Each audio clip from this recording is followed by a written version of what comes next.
Well,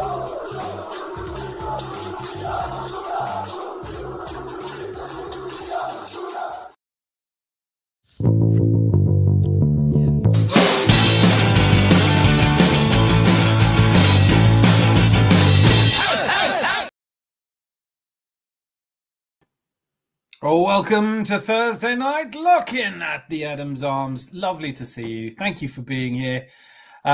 Just finished. What a game. I've got to say, come on, you Rangers, as Rosie would say. 1-1 against a team I'm familiar with. I can't quite place them. I think they're from Azerbaijan. Tottenham. No, it was a brilliant game. Heartbreaking though. Heartbreaking because I honestly thought there were two times I thought that that the game was going to go in the right direction. Rangers were going to win it. Weird for me. Always thought of myself as a Celtic fan. I'm not really. I don't watch Celtic. But that was an absolutely cracking game in the Europa League. So where do you go from here if you're a Spurs fan? Are you still loving Big Ange instead? Haven't seen Ghost on here in a while. If you're about, let me know. Then, of course, there was last night's 3-0 victory over Monaco. Lots to say about it, I'm sure. Want to hear from you. Were you overall happy with it? What's frustrating, I think, or most frustrating for me, is that you beat a team like Monaco, and then people are immediately saying, oh, they're not very good. Every team that we beat comprehensively turns out they're not very good. It's fine. There are some things to talk about from that match. And look, I think when it comes to my love for some players, I do love Gabby Jesus. I love those moments of trickery, those skillful surprise moments that only he delivers. I think we have too little of that in our squad. However, through on goal, only the keeper to beat twice, and nothing to show for it. His last goal in the league was on the 30th of January. It's getting to a point now, isn't it? It is getting to a point where are we shooting ourselves in the foot only having two strikers, one of whom is kind of on Richarlison settings at the moment. And obviously Kai Havertz, who's good. But, if he's not at it, what do you do? The other thing that came out last night, which you have to laugh. You have to find it funny on some level. Kieran Tierney hadn't played, obviously, since that horrible injury that he picked up in the Euros for Scotland, representing his country. And yesterday, with the depleted team and with injuries ravaging us, and I think if you're Kieran Tierney and you're down the pecking order behind, you probably take Calafiori. He's a young project player who's come in with a great Euros behind him. You'd probably go Timber. He's really acquitted himself brilliantly every time he's been asked to. He's a fantastic player. Zinchenko, we signed him from Manchester City. He lifted our spirits for a couple of seasons before. And then, you have players who can play there, like Kivior, obviously needed in the centre of defence. I thought he had a good game, by the way. And yet the news is all still about him leaving, which I think might be possible. But to be further down the pecking order, past all those players, and be behind Myles Lewis Skelly, who has never really been a left-back. I know that he was inverted, but I had a moment, watching him interviewed after the match with Bukayo Saka. Myles Lewis Skelly, of the players in the youth team, I know we're all focused on Ethan Nwaneri because he is that something special, that's something different. Maybe we always gravitate towards the players up at the top of the pitch that are involved in goals, but Myles Lewis Skelly, for me, for a long time has looked like a really strong midfielder. In the game where he came on against Manchester City, he'll front up to anyone. He's good enough. He's old enough. I would love to see a bit more of him, but fantastic to get a Champions League debut on my birthday, no less, and play that pass. I thought it was great. And look, we did win 3-0. I thought Kai Havertz had scored the last one. He hadn't. Although I've watched it like 7 or 8 times, and I still can't quite see it. But they've now officially given it as an own goal. But you can't get away from the conversation. We are profligate. I can forgive Martin Odegaard being one-on-one with the keeper and missing it. It's not really his thing. Although, one-on-one against the keeper, aren't you expecting a little bit better? Don't you hope for better? There he is, Zanzibar Barbarian. I don't know why I didn't see this comment before. You've only just posted it. Great game yesterday. If we had a proper striker, then my 5-0 win over Monaco would and could have come true. It was either going to be that or a 2-0 loss. I didn't like how they came into the game. Came back into the game, I should say. Great to see you, by the way. And I did worry. And 3-0 probably was a slightly flattering scoreline. We aren't going to get a striker in January, are we? Does anyone think we're going to get a striker in January? By the way, tonight, the free beer, the official unsponsor, is Budweiser Budvar, the unmistakable Czech lager, now in dinky little cans. Look at that. Isn't that lovely? I'm going to go straight into that. Just came off of Moss Sports World. Really enjoyable. I was listening to the live stream there whilst watching Tottenham Hotspurs. I did flick over a couple of times to the expressions oozing, kangaroosing, and I didn't watch him when they scored. I don't really watch Spurs fan casts or channels when they're doing well. So that's all the time I watch them. Rangers, the last goal. I mean, I'm trying to remember the guy's name now. Cesar? Okay, so what? Igmane came off and on came Dessers. That's it. Forgive me, I don't know any of these players. Cyril, hopefully Rosie will be on later to shed some light on how good these players are. But I thought Igmane, there was before he came off, he was playing up front and he gave the ball away like twice in a row in a really irritating place where it could have been a break on. He was then replaced shortly after by Cyril Dessers, who ran in on goal. So I went the whole, slalomed his way into the area, took a shot, and somehow Butland saved it. Sorry, Butland. I'm talking about Forster. Saved it. So Zanzibar Barbarian. Hope you've got a quiz question lined up for later, by the way. We missed 3 really great one-on-one chances against Monaco in the first half. Jesus mucked up the second and Skipper missed one. Plus, Martinelli had chances that could have been on target. I want to talk about Martinelli, actually, because I'm a little bit disappointed in Arsenal fans. Not for the first time, but I think we can stop. I'd like us to stop going in on Martinelli, quite like we do. It doesn't feel entirely appropriate. He has dropped a bit of form this season, though, and it is fine margins, to borrow the expression from Mikel Arteta. It is definitely fine margins in football. He's missed 6 big chances. I think the question around Martinelli must surely be, is it form or has he reached the ceiling? A lot of people seem to have decided, quite unfairly, I think, that he has reached the peak of his performances, that he can't get any better, that he's found his level at the age of 23. I find that really hard to believe. I find it really hard to believe, partly, I suppose, because I don't really want to believe it, but partly because it just sounds like such nonsense. I did some analysis. I know nobody loves stats like me, and stats don't tell you everything. You've got to watch a player as well. Be honest, if you're watching Gabby Jesus at the moment, you don't think he's a £50 million player. But I think there is something to the international break. Martinelli went away on the international break and he came back. He hasn't quite looked himself since. And people are really keen to get on his back. They're really keen to say, we need to get rid of him. I don't like that aspect of it. I think if we did, and I know we won't, but if we did get Ademola Lookman to start on the left, then that would give him something to play up to. Oh my, 2-0 loss was us going down 1-0 early. They sit back, then catch us on the break in the second half. Yeah. Sorry, I've misread that. It wasn't oh my, it was my 2-0 loss was us going down 1-0 early. And Martinelli played really well last night. Now that he has Mourinho helping him, Granit did. Right, so that's an excellent point. I wish more people were making. It doesn't at all surprise me that you're making it, Zanzibar Barbarian. looking back at his league performances, his best season was that season where Granit Xhaka was getting forward, was offering him someone to pass to. He's never been a prolific assister.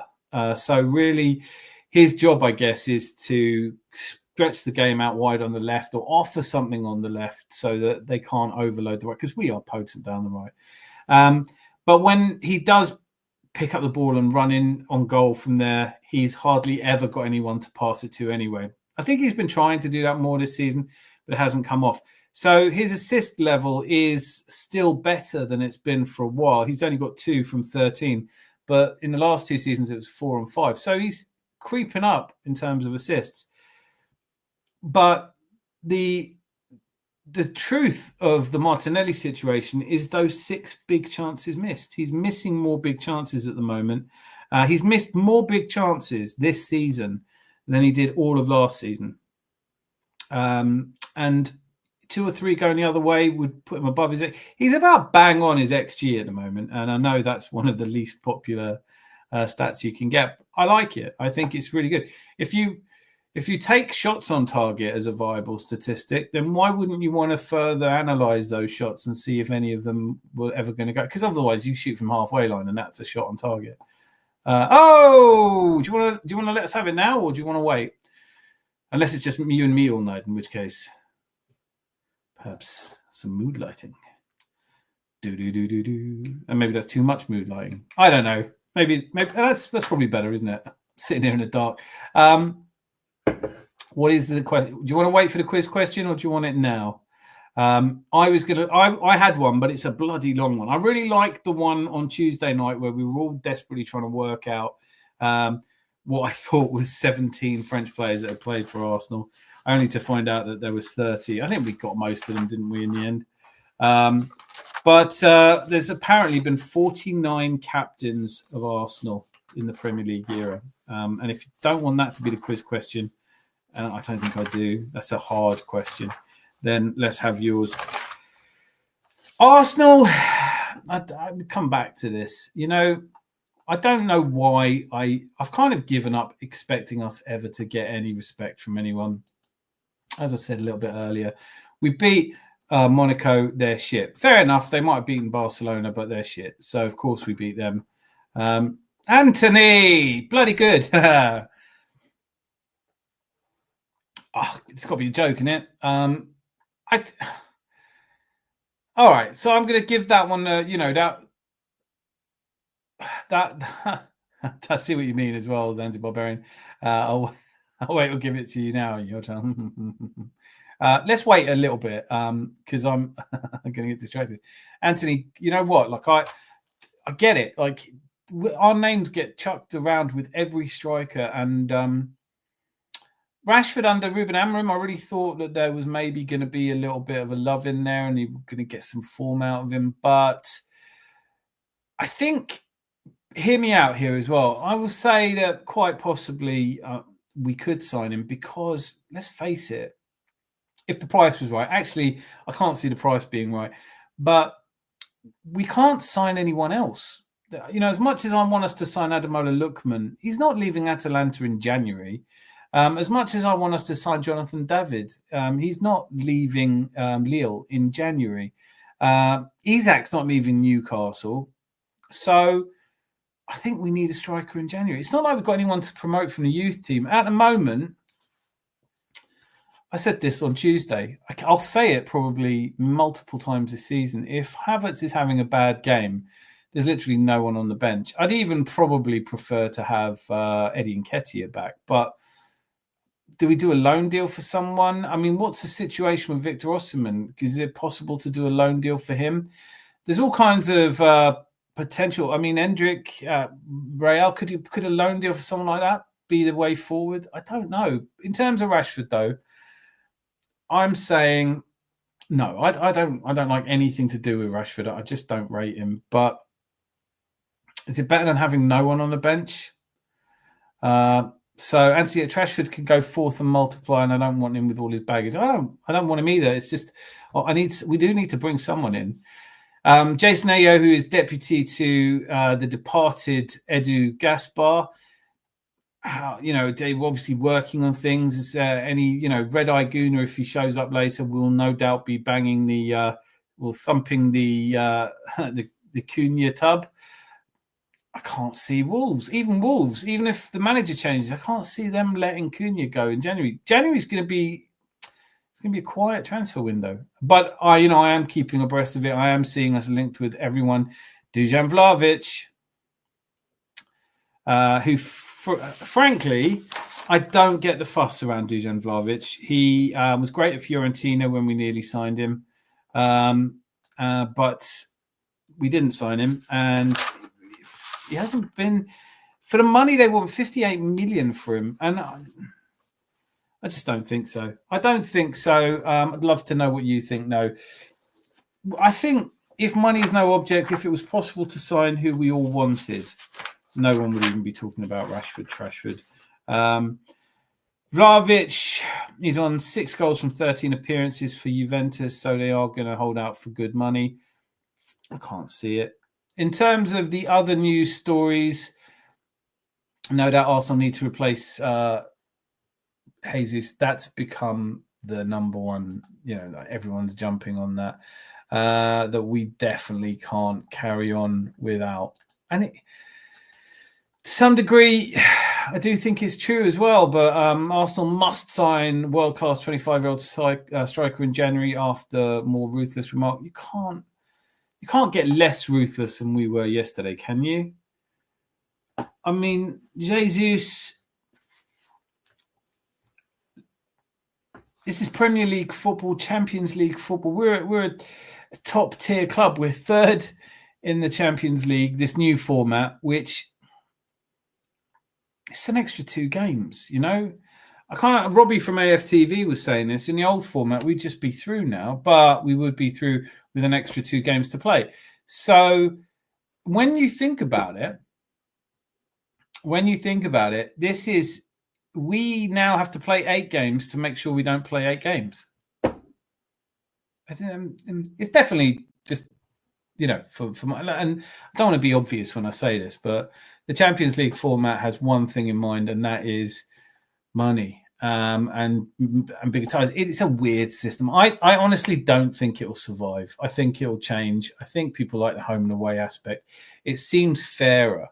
When we had to go away to Inter, that's pretty shocking. What about, will we have time tonight to discuss, as we did on Moss Sports World, which I really enjoyed.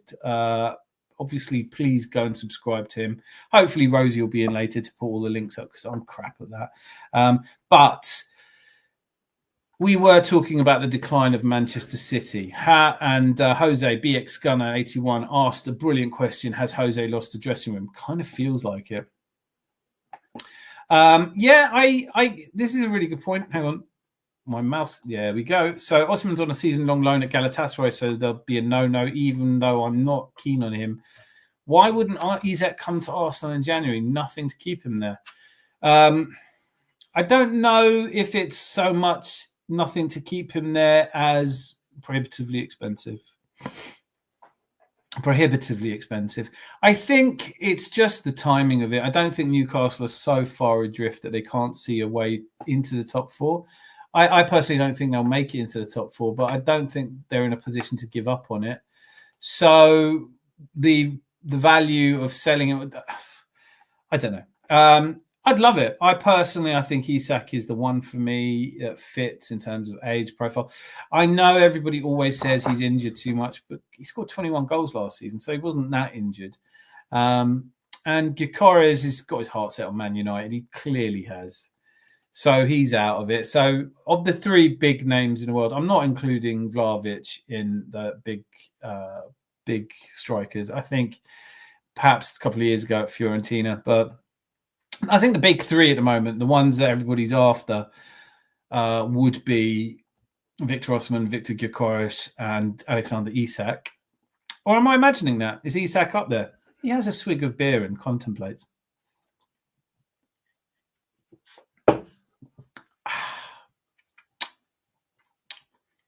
Unofficial unsponsor.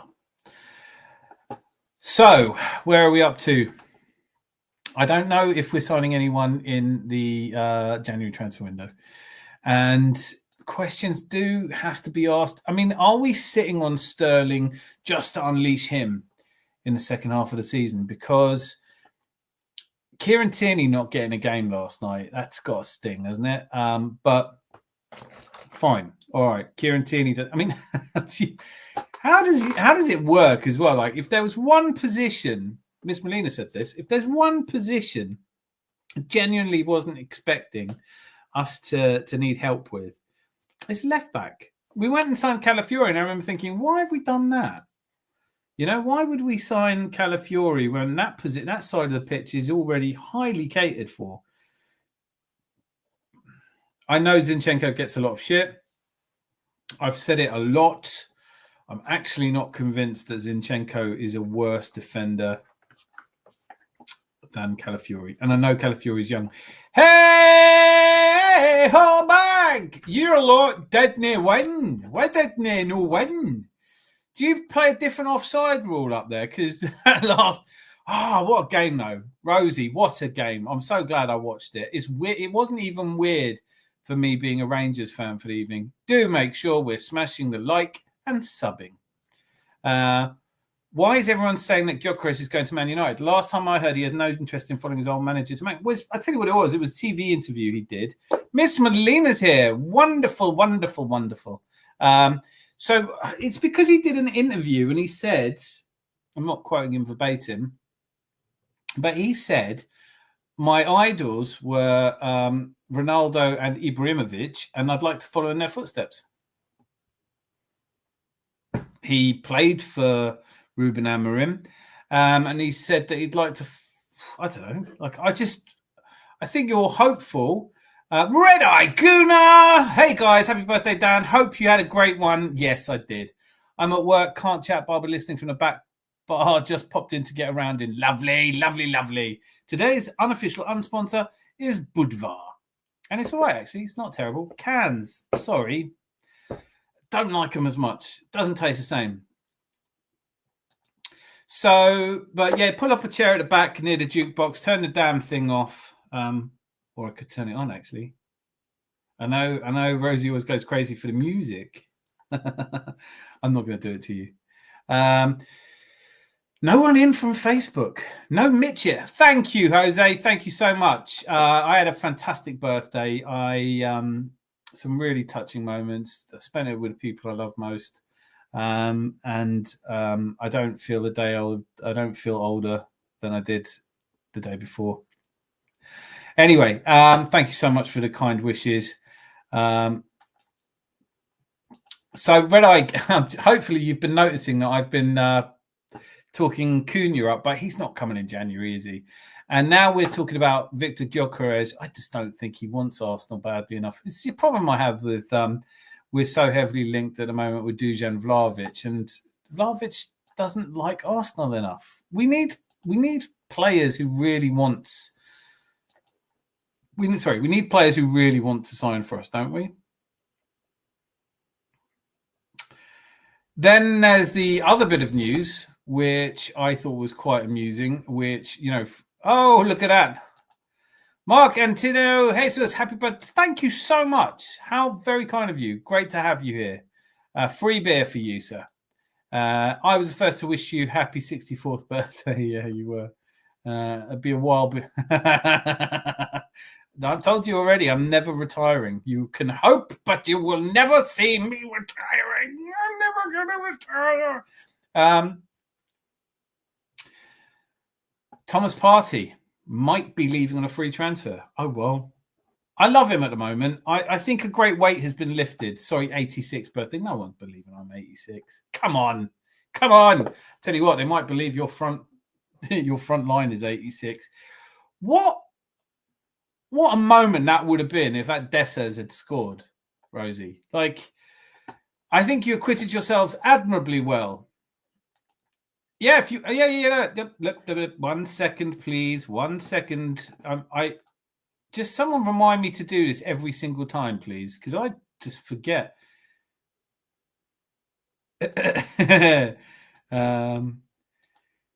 Age is but a number. So there you go. Anyone wants in, you click here, you come in, we talk, and we eventually, I'm no doubt we are going to talk about the fact I haven't seen Bed Knobs and Broomsticks yet.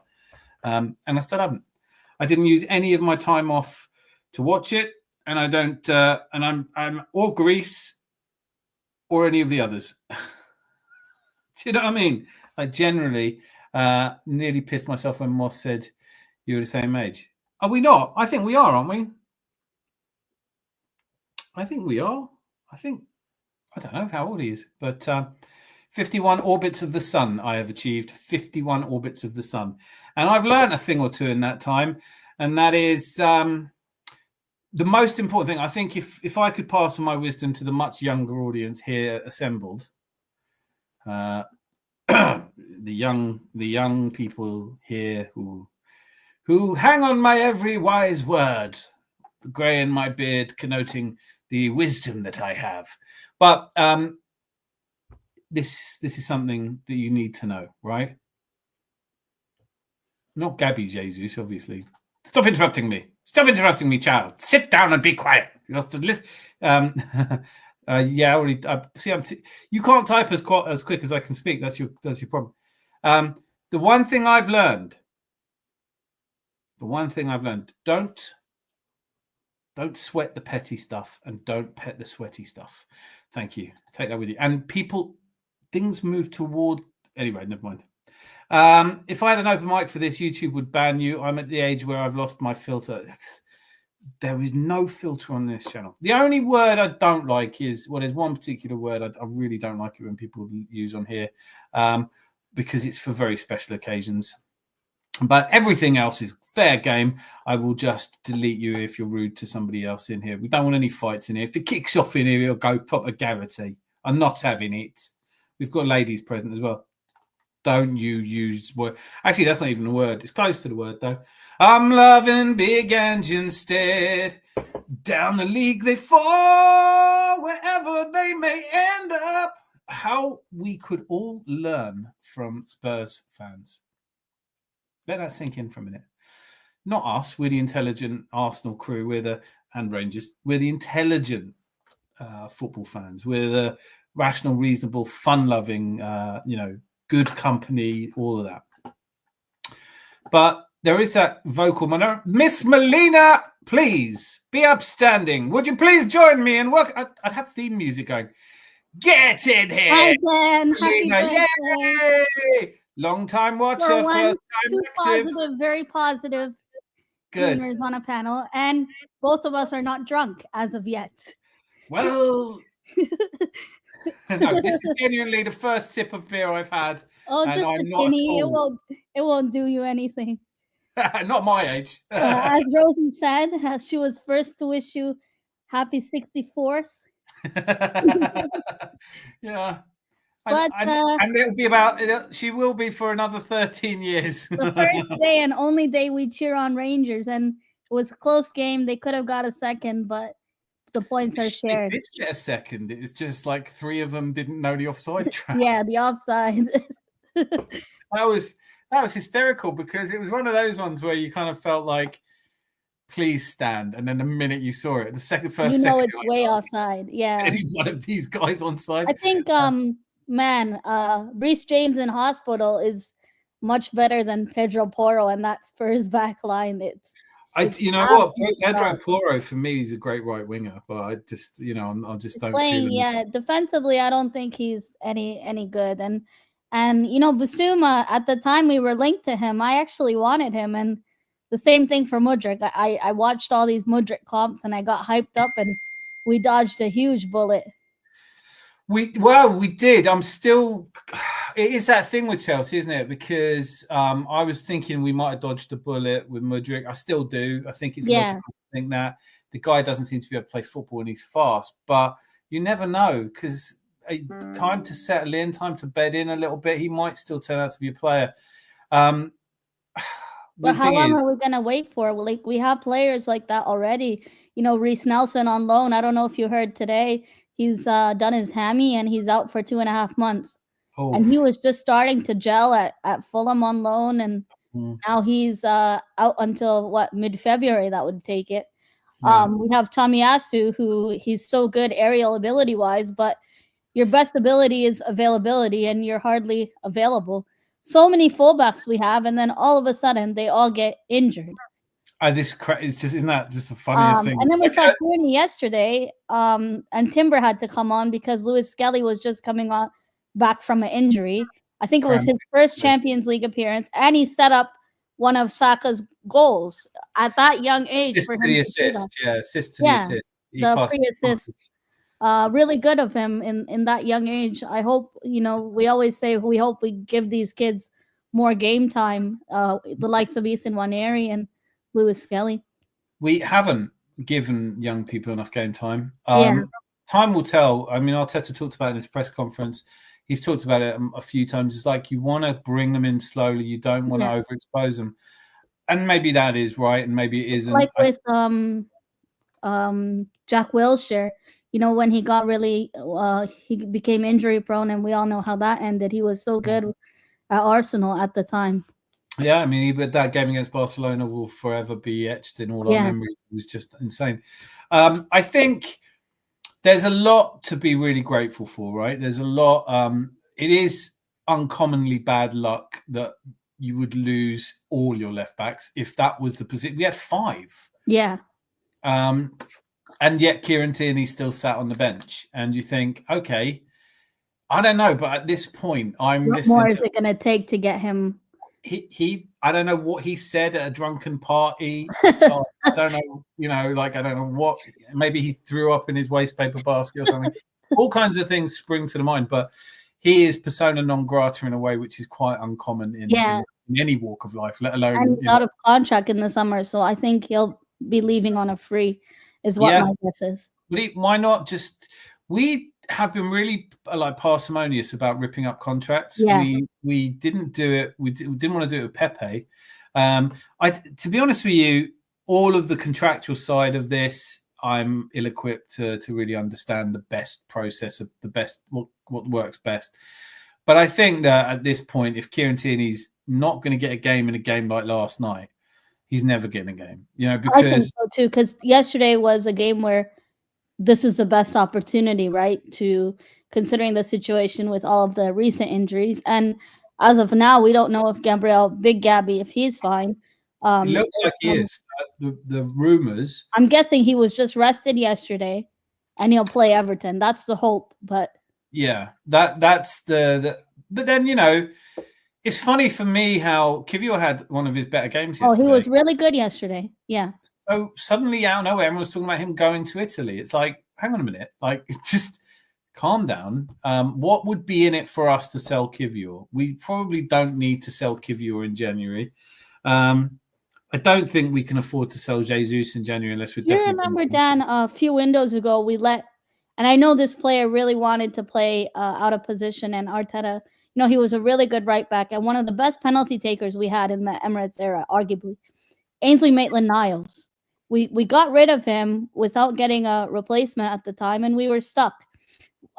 This is a few seasons ago, mind you, and a lot has changed since then. But a lot of this being proactive, I think, if we're not getting good value for Kivior, and if we're not getting a good replacement, then I would have question marks around that, letting go of that player. Yeah, I don't think it makes any sense to us as a team. And, he's on contract. And I think there was a point where you just say, I would have been tempted to say that to Aaron Ramsdale. Look, it's all very well you want to play and everything, but you signed a contract with us. You're on a salary and you play for us. And that's kind of the end of that conversation. Yeah. It's a shame with Ramsdale because now he's going to have, 3 relegations on his CV. And how is he going to get an England start? He really wanted to get an England start. It is a shame for him, but come on, you know it and I know it. It's his job to kind of. I know Southampton is he picked It's his boyhood club, right? He loves Southampton and all of that, and I don't think But everyone could see they're getting relegated from very early on. Oh yeah, so he's picked relegation over sitting on the bench at Arsenal. I have no idea how good Neto is. I haven't seen anything like enough of him. Nick Fadley, welcome, Nick. Make sure you're subscribing, people, and share this stream around. I think everyone here is already Gotta get subscribed. their Right? links in. I'll figure out a way to get people to subscribe more than once. Yeah. You all need to do what Moss did and come back as a different person. But speaking of Moss, Dan was on there earlier today for an Arsenal chat season so far review. Check his cameo appearance out on there. That's my first since I went on Football Dad's Army years ago. No one else has invited me. So wow. You're always welcome on our watch-alongs, Dan, or our review shows. Anytime, just let me know. I loved it. It was really nice not having to do anything. It's like just sit there and just, but so here's a question: is it disrespectful to the player? I guess you're talking about Kieran Tierney. I think on a certain level, ruthless managers. I mean, there is a point with Arteta where he surprised me because the press conference he did about Tierney was glowing. Yeah. And I can understand. Listen, practically, I'm a huge Myles Lewis Skelly fan. I think I see nothing but captaincy for him at Arsenal. I think he is beyond a bright prospect. He's beyond, for me, of the three that I really liked in the youth setup. It was Cozy Dewberry, who we talked about on Moss. Oh, he was so good. And that doesn't make any sense to me at all that he left to go to Brighton. He got loaned out from Brighton, and he got injured on loan. Yeah. I don't know if he's back playing now, but he was injured for some time there too. It's a shame. Apparently they didn't want to give him more game time. That's why So his brother is a good friend of mine. Who's Cozy Dewberry? Yeah, his brother is a good friend of mine. And so for me, like, don't shoot me down. And obviously you're too close to see it rationally. There's shades of Thierry Henry about him.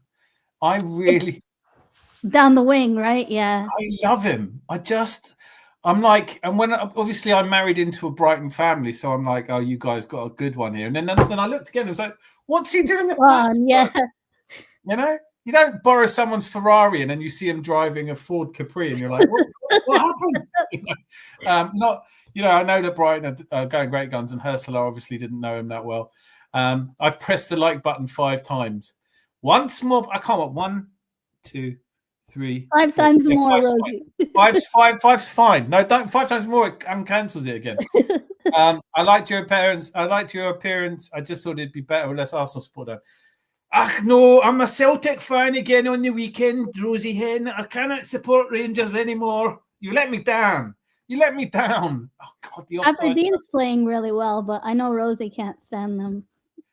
They're second now. Do you ever watch any other Scottish football apart from if they're playing? I mean, like, I watch only if Moss is doing the watch-alongs. We get it on for us, so I do tune in sometimes, not every game. Definitely. I do like watching the women's football because me and Rosie always banter each other over the women's team. I've got to get more into it. I just don't know how everyone's got time, to be honest with you. Every time I see your name come up, Flower, you press my buttons. Oh, that's the worst. That's the worst line. I'm not sure if it's my audio, Rosie. It could be my audio. What's wrong? Only making out every third word. Oh, right. Well, that could be my internet then. But I can hear you clearly. Just so Cozy Dewberry, what a player.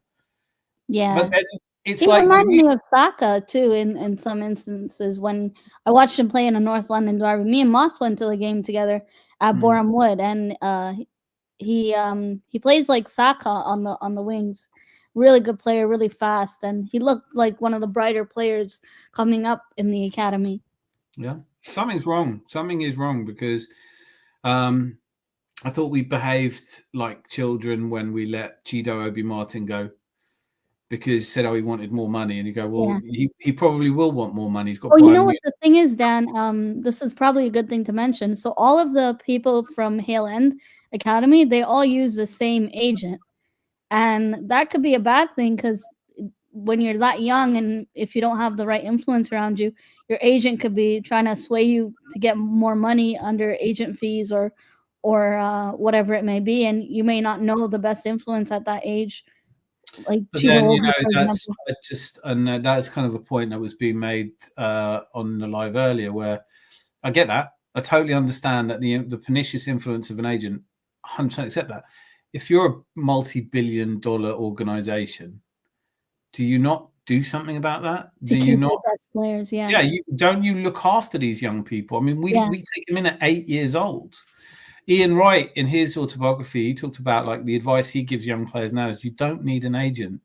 You need a lawyer and you need an accountant. Yeah. A lawyer will always act in your best interests, and an accountant will always, as long as you don't get a crooked one, will always, those two people, manage the books for you, yeah. They're professionally not motivated It's by like some footballers like Rice, they use their family, like their brother or sibling. Yeah, and some don't have any kind of agent at all. And I love the Tony Adams approach. I used it in my own career. I always used to say to bosses, I will never ask you for a pay rise. I will leave if I don't feel valued.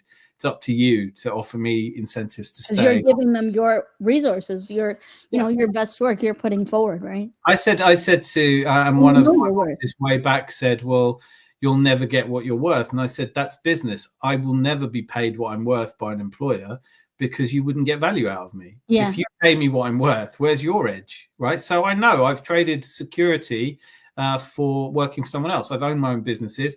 You can earn a lot more money, but you can also earn nothing. And that's a risk you take. So yeah, I think when your point is well observed that these young people are getting all this crappy advice, where is the infrastructure around them to manage? Because if what is the point? Like, I got really annoyed. There is this kind of, I love this group. I love talking to you, and I think what's really come through is we're rational. We are pro the club. We love the club, but we're not saying we would support everything they do, whatever happens. No, we're very balanced, and that's the thing I like watching your channel. Is there's a lot of channels when I first started, it was like anything to glaze Emery just to put down Arteta, and it's still going on. Like the whole comparisons, the whole we should have got this player, we should have been like Man City, we should do everything like Man City. But we're Arsenal. We have so much history that these people don't even know half the time, and all of a sudden it's I want to be like Real Madrid. But football's not like that. It's not instant gratification.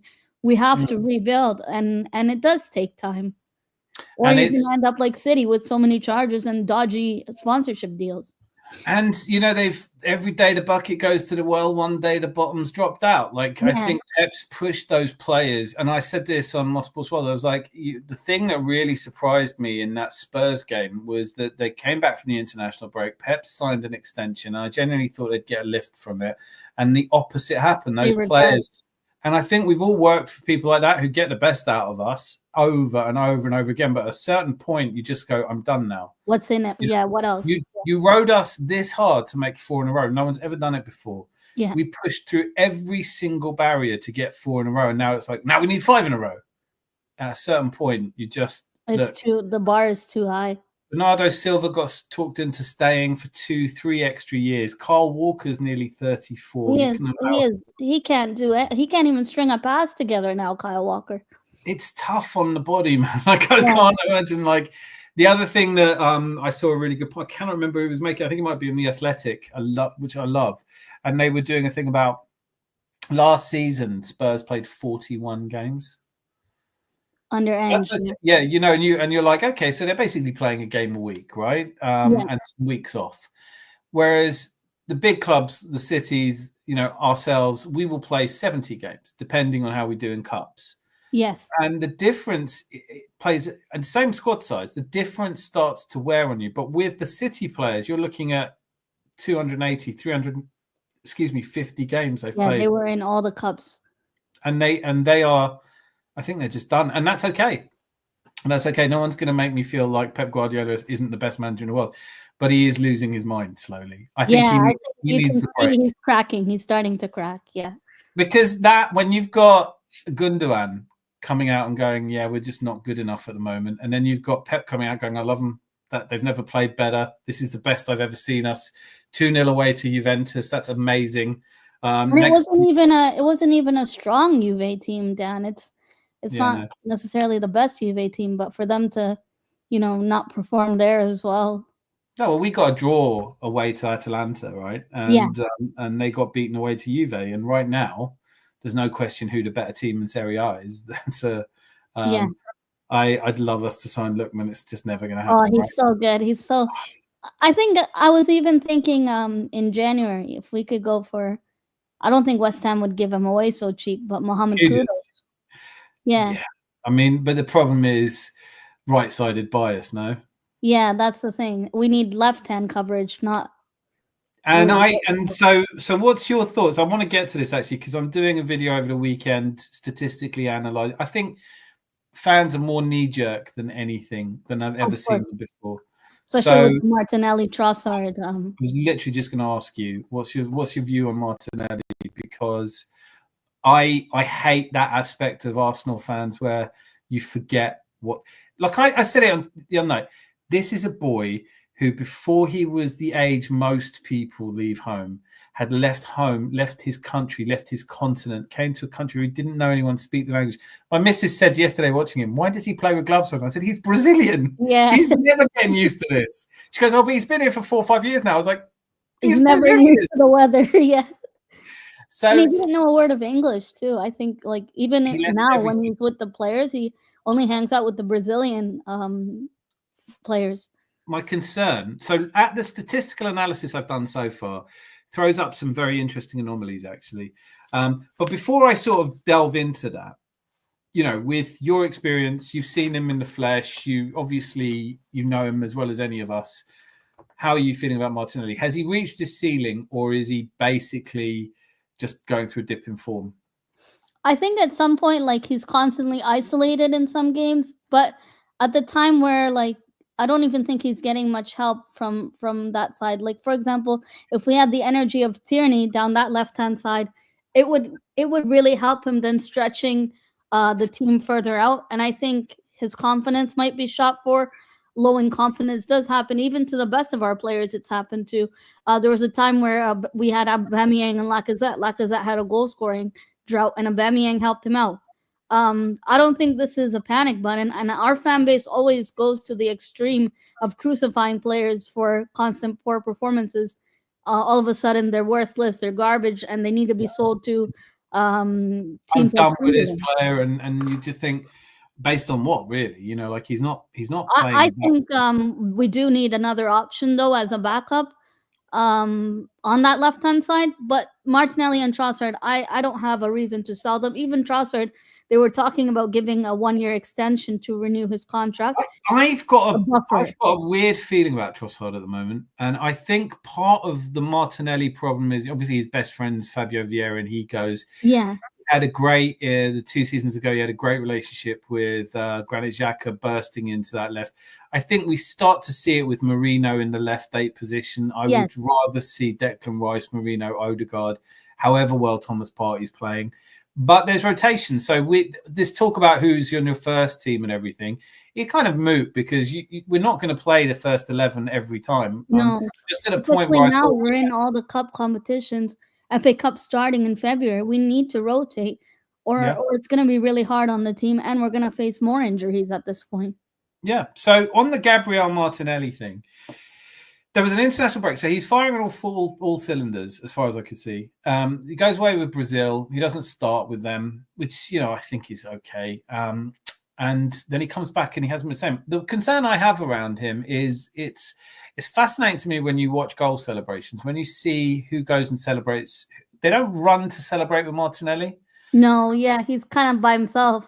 There's that moment in training where he I think it might even have been Calafiori. I can't remember now, but I don't think he's settled. I don't think he's one of the gang. And I think that Trossard's non-celebration against Villa, for me, when Trossard comes on and Martinelli goes off or vice versa, they have the very little contact with each other. Yeah. So I think that Martinelli's, if you're going through a crisis of confidence and your teammates get around you and they're like, come on, man, you'll be fine. That's normal in football. Like, people seem to think Dennis Bergkamp was 10 out of 10 every game he played. He just wasn't. Yeah. But he was 10 out of 10 in the games when it mattered.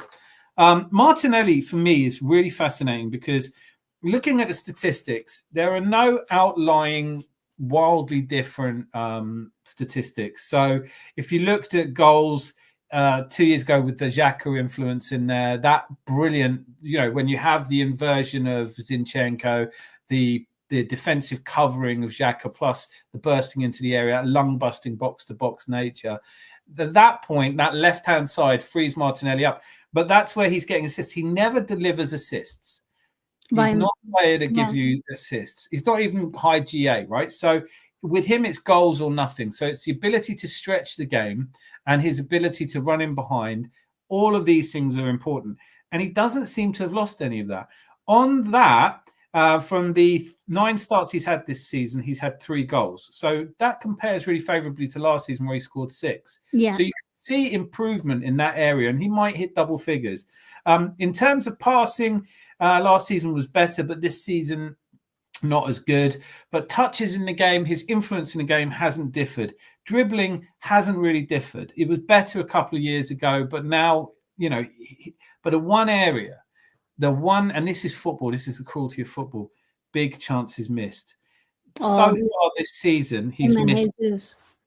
Jesus has nothing in the other column, right? So but 6 big chances missed.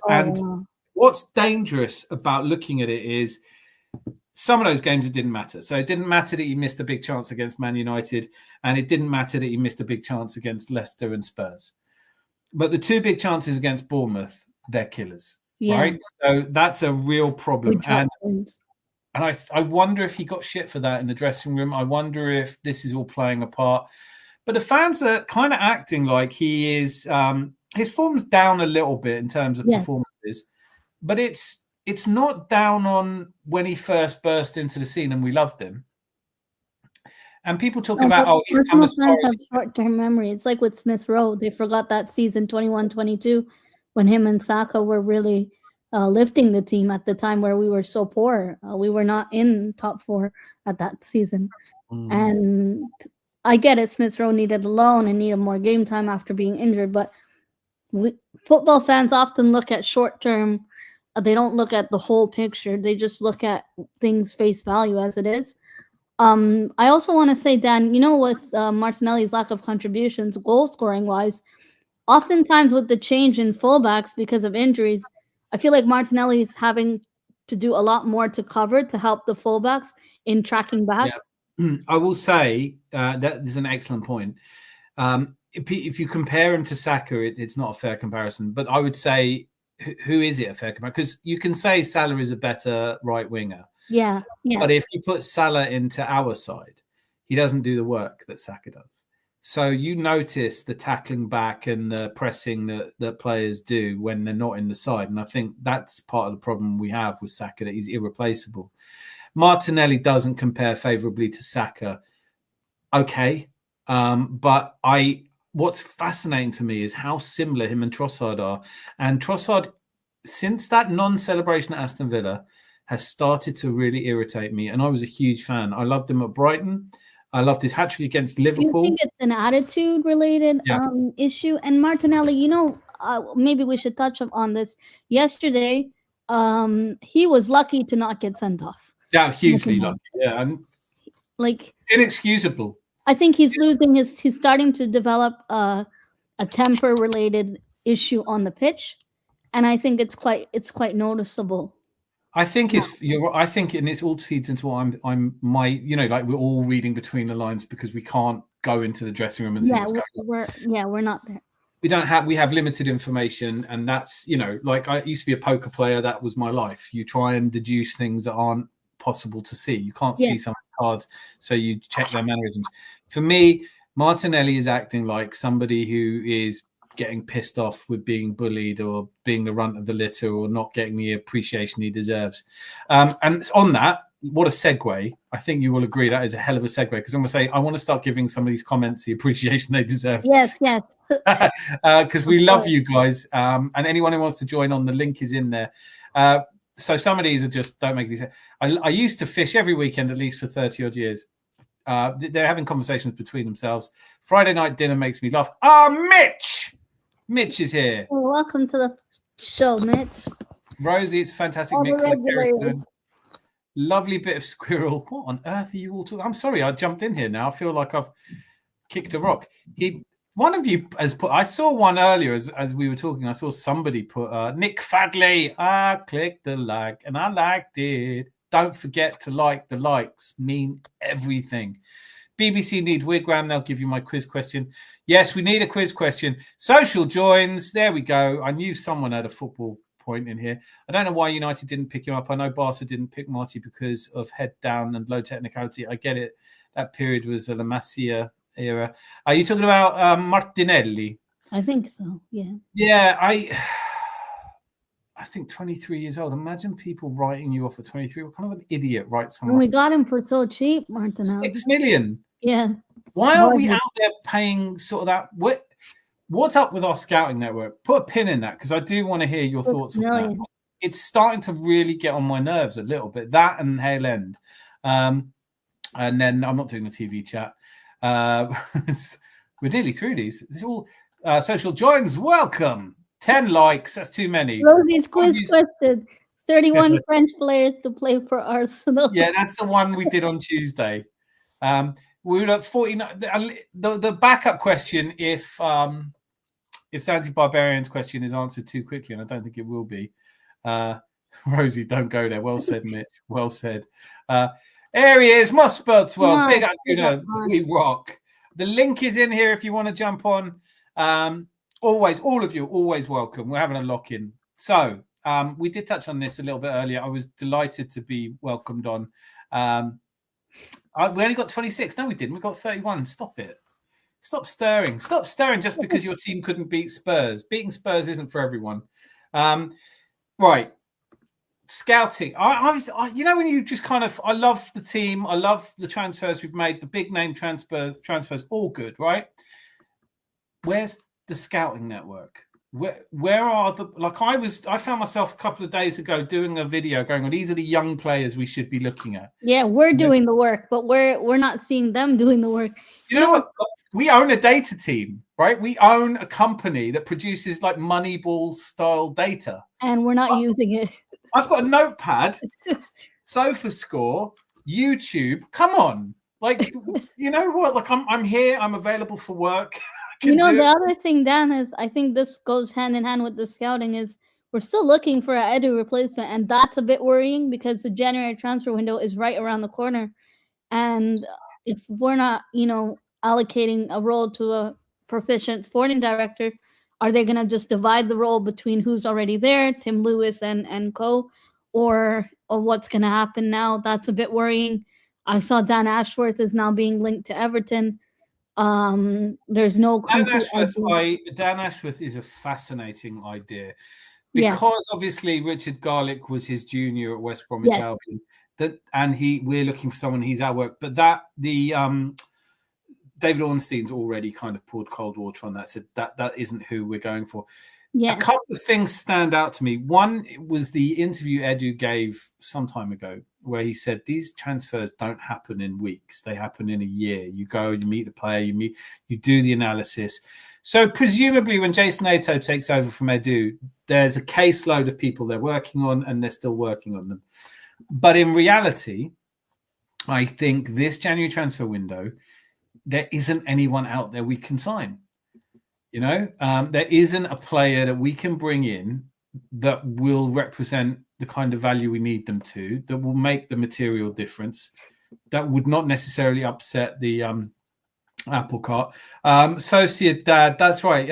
We were linked with him today, actually. I read he's everybody's hot favorite. If you're looking at putting money on, you can't get money on this guy anymore. He's locked in to be the one that does it.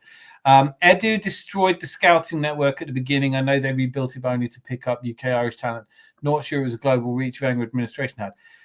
No, it wasn't. And this comes back to a thing that I feel quite passionately about, because when people talk about Hale End, it's always a few years down the line. So George Graham always got great credit for bringing through players like Merson, Campbell, Rock, but he didn't coach those players. That was people like Terry Burton that coached those players. And he happened to come along at the right time and he played them, but he didn't develop them. We have these gluts that precede the period. Like, so when he's playing Saka and Smith Rowe, and we're selling players to Newcastle for money. Yeah, Willock, and we have the Ainsley Maitland-Niles. We have this young crop coming through. These guys predate Mertesacker. Yeah. They come from the era of Steve Morrow. Steve Morrow was summarily dismissed. Mertesacker came in. The first interview he gave, he said, I've no experience in this. Hopefully it'll work out well. And I'm like, now I think it's fair that we all look at it. And what really upset me, and I was going to say this earlier, Tom Canton, I really like on Gooner Talk. I only found that channel because when I started this channel, I was like, I wonder if anyone else is called Gooner. And I found it. Oh, he's really good, right? But I can't get up at 8 o'clock every morning. So I have to listen to him on Spotify later.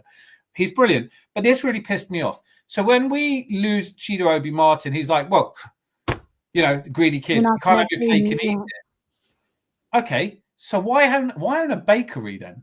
Like, if it's all very well saying you can't have your cake and eat it, I don't understand that sentiment to begin with, because cake has one purpose. There is one principal purpose to cake, right?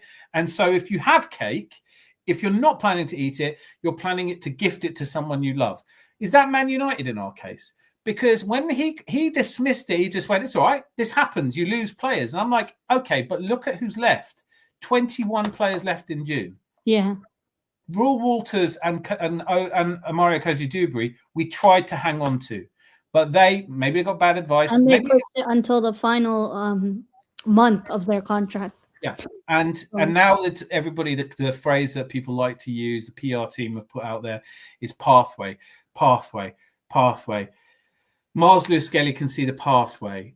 Ethan Wanyeri can see the pathway, but Raul Walters and Cozy-Dubry couldn't. And that worries me a lot. Chido Obi Martin probably did just go for the money. And I'm not sure about him anyway, because every time I've seen him, he just looks like he's a lump. He looks like he's a big lad. He looks a bit Erling Haaland.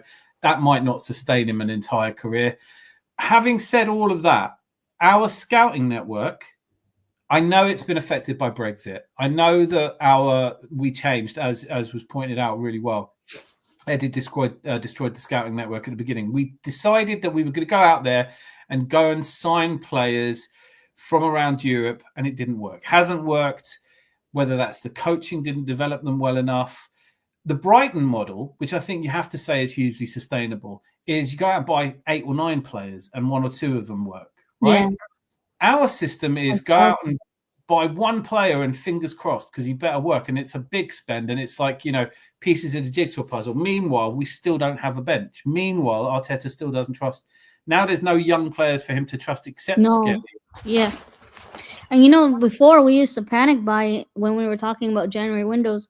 I'd rather not panic buy, as the former Arsenal used to panic buy rubbish.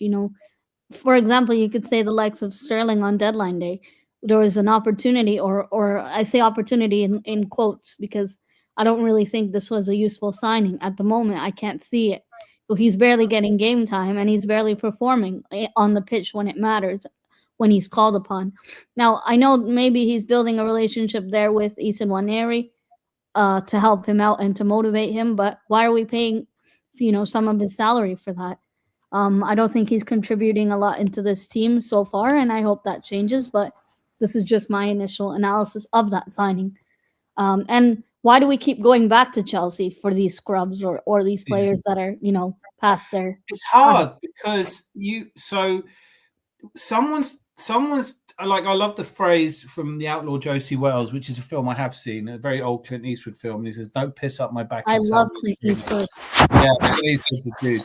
But it feels like, so the way it was sold to us is Raheem Sterling. He's 29. He's a great age. He has a point to prove.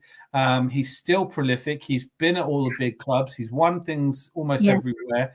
And Arteta and him get on really well. They work together in his best time. And, Sterling came, said all the right things. You can see that Sterling felt this was the right move for him. Yes. And he must have just not been performing at all in training. That's all I can think of, because he said in his interview when we signed him, of course, he said, he wants to prove a point. And we saw in the documentary of Man City's Amazon documentary, the relationship him and Arteta had when Arteta was under Pep. It seemed like he was responsible for his coaching and his development at the time at City. And we know how good he was at City and even some of his time at Liverpool. But And England. I hope in the cup games, like in the FA Cup, like Social joins is saying, he gets more game time and is able to, develop more and gel into this team. But at the moment, it's not really transpiring into goals and assists. So where that leaves us, my question then is, did Arteta want Sterling and then just found himself disappointed with what he saw from him in training? Or was it one of those ones where, now we're reading that Arteta's jumping up and down saying, get me Nico Williams. We're not getting Nico Williams, right? And if we get Nico Williams, I don't know if he's on any kind of form at the moment to be starting anyway. So I don't know, man. Like, I honestly think that Nico Williams, he had his heart set on Barca for a while, and some players they won't leave, like the likes of Lautaro Martinez at Inter. These players, they love Italy. They're on prison contracts at Inter, and you can't see them leaving. Some people Italy has that. Listen, like Italians. Why would you leave Italy to come to cold, wet England? Well, the other thing is, like, it's hard enough to get an Italian man to move out of his mother's house, right? let alone out of the country. And I love that about Italians. I love how proud they are of where they're from and their lifestyle, and they live better than English people. And you're not coming to. I mean, maybe a lot of people come to London. I think there were times as Arsenal players would come to London, Aubameyang, they loved it. Oh, it's London, party, party, party. The reality is, it's like when George Graham took over the club. It's like, right, there are no parties for Arsenal players. He was really good, George Graham. He was. People remember the good, and they forget there was some downsides to George Graham. Jose is saying Canton is too positive to me. The club and the manager are never wrong, according to him. I agree. I find that really tedious. I think it's okay for me to ask the question, is the scouting network good enough if we haven't signed a single? We've signed 2 strikers since Arteta took over at the club. We've sold 6. That seems like a disparity to me. We signed before. We took a punt on a player like Martinelli, 6 million. But we don't do that anymore. There are, I looked at Chelsea's game tonight where they played Gooner. Yeah, he scored. And I was like, that's the kind of deal we don't do. We don't, and if we did, I don't know if we'd play him. And so there's the two things are, linked in that sense. I need to stop. This is a great line. You just people don't say stuff like this. I need to stop using cake as washing up powder. No, you don't. Susan Boyle. See, Mitch has jumped right on the Fandabi Rosie bandwagon because she'll just guess any old nonsense. Social's keeping it sensible. The reason players go for free, regardless if the player leaves, there's always a fee the new club pays. United paid a fee for Cheeto. They paid a huge fee for Cheeto, and they offered him more money than we did. And I'm not saying, by the way, that it will miss Cheeto, because I don't think we will. But what I'm saying is, at the time we lost Cheeto, he wasn't alone. We lost Rule, we lost Mario Cozy-Dubry, and we really wanted to keep those 2. And it seemed like the club were like, oh, he got greedy. And then they said, right, go. Right, we don't want you, go. Cheeto's dad thought they were still negotiating with us. And we said, no, we're not negotiating what that's done. That's silly. Because if Cheeto Obi Martin does go for 15 or 16 million quid, like Amari Hutchison, we'll get a percentage of it. We won't get anything like what we could have got if we'd held on, kept. I know Amari Hutchinson is different because he really did have his head turned. Well, he went to Chelsea, and then Chelsea sold him for a fee. Yes, about 20 million. Yeah, they got good money. And we got 2 million of it. Yeah, ridiculous.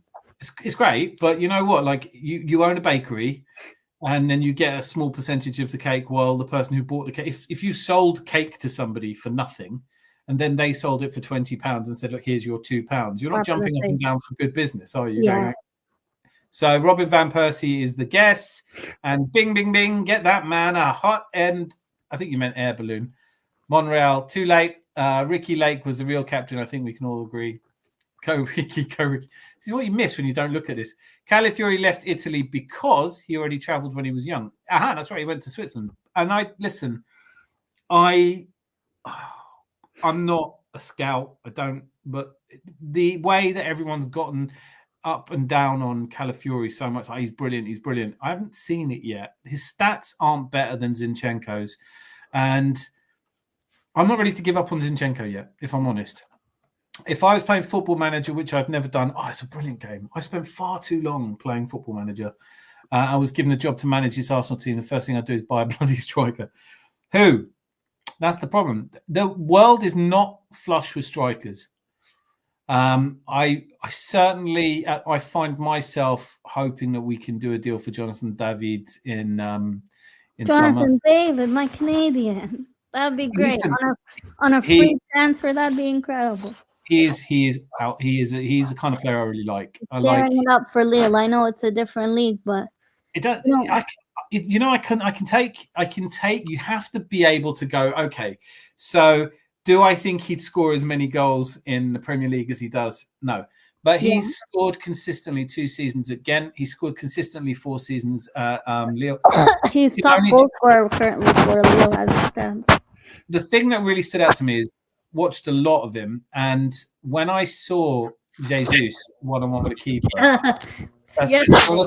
Jonathan David, he scores that day in, day out. That isn't even. He's already celebrating that before he's. Do you know what I mean?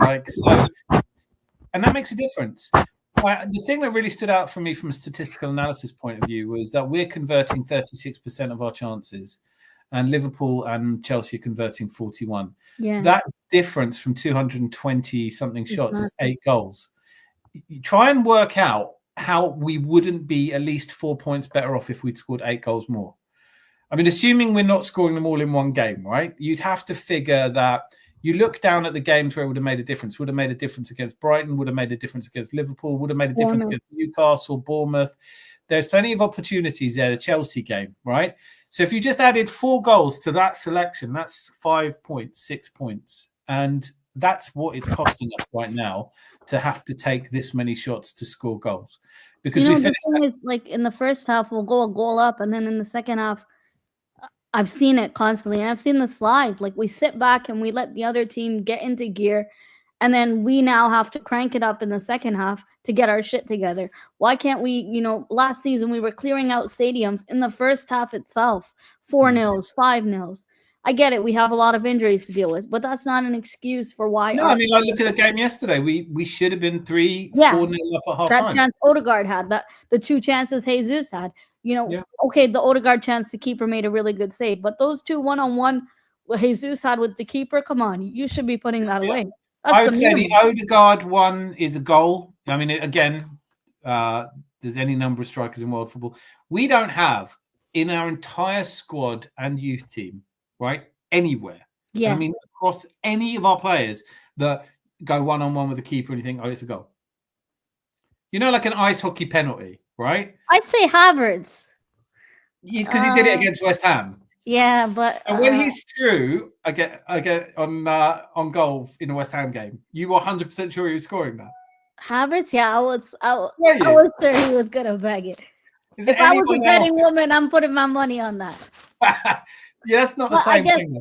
I guess that's a one-off, you would say. Yeah, he's definitely missed those though. Yeah, he has. It was a beautiful move in the United game between Trossard and Odegaard. And they put him through, and he kicked it into the keeper. It was tough, but that's a kind of striker's bread and butter. No, I was going to say even the Liverpool game, that final chance we had, and it was ruled offside. That was a big moment for us, and the results would have been different, especially that Bournemouth game, like we talked about earlier. These are the games where unfortunately we drop points, and we now have to look at games like Anfield. We haven't won at Anfield in so many years. Can this year 89? be? Yeah, 89. Something happens to that game. It goes to the end of the season. It's on a Friday. Everyone else has stopped playing. Speaking of Liverpool, they rescheduled the Merseyside derby. So I think it'll be a Liverpool double game week, and it would be on the February 11th. Okay.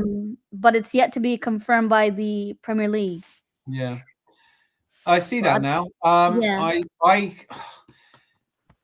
To win anything, and this annoys me about fans anyway. We didn't win anything, yeah, but if we hadn't conceded that goal against Fulham at home, second game of the season, we would have won the league last season. Yeah, but we didn't. Yeah, but these are small margins which make it inseparable. You know, the fact that Michael Thomas scores in 89, if he didn't, we wouldn't be the dynasty. Life is tough like that. So I talked about 89 when people already gave up about us winning the league. Like after the Liverpool game, we had Arsenal fans saying the league's over then. Yeah, but you've got like this is something we've talked about on here, and this is why I love going on Moss. I like speaking to you. I like the people I get to talk to.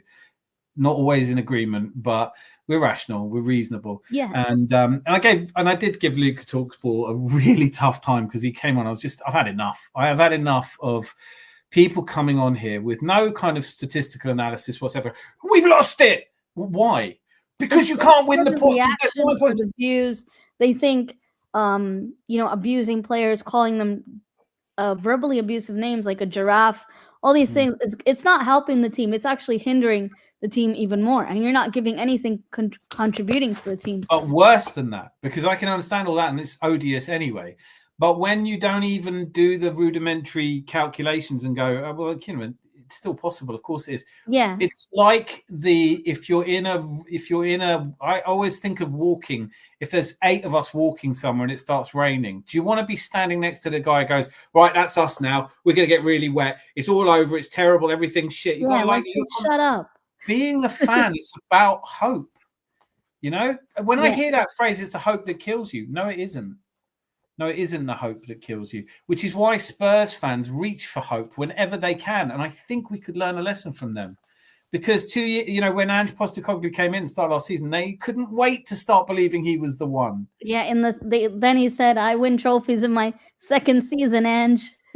Yeah, I don't know if he does, but it might have done it at Fukushima Antlers or wherever the hell he was. Forever in our shadows, Tottenham Hotspur. I love it. So we'll sell you Tavernier for 70 million. No, thank you. Oh, mate, the 2 strikers that you had on tonight, just so disappointing. Got to say, Dresses, he did everything but score. And I know Forster was a brilliant save, but to wriggle into the area, that would have been that was such a moment. Right, so clubs just don't care about releasing players. They get the fee, they keep the ones they want. Even no. Nah. We're not letting Myles Lewis Skelly go. Not Ethan and not Dalman. Not yet. Maybe in a couple of years. But Dalman, he's really good in the academy. He's amazing. He's playing 2 years above. I mean, he's 14 years old. We've got to look at that and say. I mean, I've heard Lampard talking about him. I've heard Steven Gerrard talking about him. So even in our first team dressing room, they're talking about him. Yeah, he's trained with the first team. Yeah, which is incredible. It is incredible, but there's many a slip twixt cup and lip, as we all know. I see Jonathan David at Newcastle. Heck, I see Evan Ferguson, Jonathan David at Newcastle. Isaac then wears a 14. Just predicting. Listen, me personally, if I could have my player I want, it would be Alexander Isak, because I feel like I was too conservative when we could have signed him for 30 to 40 million like Newcastle did. And I just hadn't seen enough of him. And right now you go, sometimes you have to take, you can't have all the guarantees in the world. You sometimes Alexander Shevchenko, when Chelsea signed him, and I thought, oh, well, that's that then. And he scored like 2 goals for them. Fernando Torres, when he left Liverpool to Chelsea, you thought, oh, this is done now. He's the best striker in the league, and it doesn't work. And the other side of that happens as well. We stalled on buying Aubameyang for ages. Yeah. And then Lacazette as well. We should have been in for them sooner. So I think we're overly conservative. I don't think anyone could argue that. Who is the guest star? You know what it is? I've just realized it's a problem. It's Miss Molina. Like this, how are you not world famous? It's okay. Please, welcome. But being a newbie, I've not seen her, but knows her onions. Very wise word. My first time on here. He always drops the link, but whenever I'm watching, I'm on the train home from work, or I see you're live, and I'm like 60 minutes late. I'm like, Dad, I'm here. It's so much better watching it live. Like me and BX, we message each other. Oh, Dan's live. Like, tune in now, because it's boring when you're watching the replay and there's no one to talk to in the live show. That's the thing. I mean, I always have so much love because we do get, the Chalkers and Red Eye. Are you still here, Red Eye? Is he falling asleep? Someone Yeah, I think he said he was at work and he was going to sit and listen yeah. back. But I know that listen, do you know what? I don't know what I was thinking when I started this channel, but it was, I'd just been in this business venture. It totally consumed me. And it was 2-3 years of my life, everything I had. And then it didn't end. Well, it ended, and it didn't end in what we wanted. We burnt through all the startup money, and it was hard. And I didn't have any direction. I didn't know what I wanted to do. And I wanted to do a channel about philosophy and politics. And that's a really tough thing. You don't want to put your neck out there and start talking about subjects. You know, there's so many smarter people than you out there. And I had a conversation. I would have never thought you would be a politics. Economics, politics, and philosophy is a passion. Wow. But I like debate, and what it was, I wrote lots of stuff, and I was trying to do it, and I thought, I know I'm not the sort of person who should be doing it. There are much more intelligent people than me. And you always think you go into that world, and then somebody who's much better read than you will go, actually, no, Foucault's point was it. And you're like, okay. And I spent 2 hours talking to my brother on the phone about football. And I thought, I'd be brilliant if I could just talk about football all the time. And it was that moment I just thought, you can just talk about football all the time. Just talk about what you want to talk about. You're never going to get bored of it. And so I started with the video about Jorginho, because I was like, why is everyone getting on? Like, this is a great signing. Oh, when we first signed him. Yeah. 12 million. I was like, why is everybody jumping up?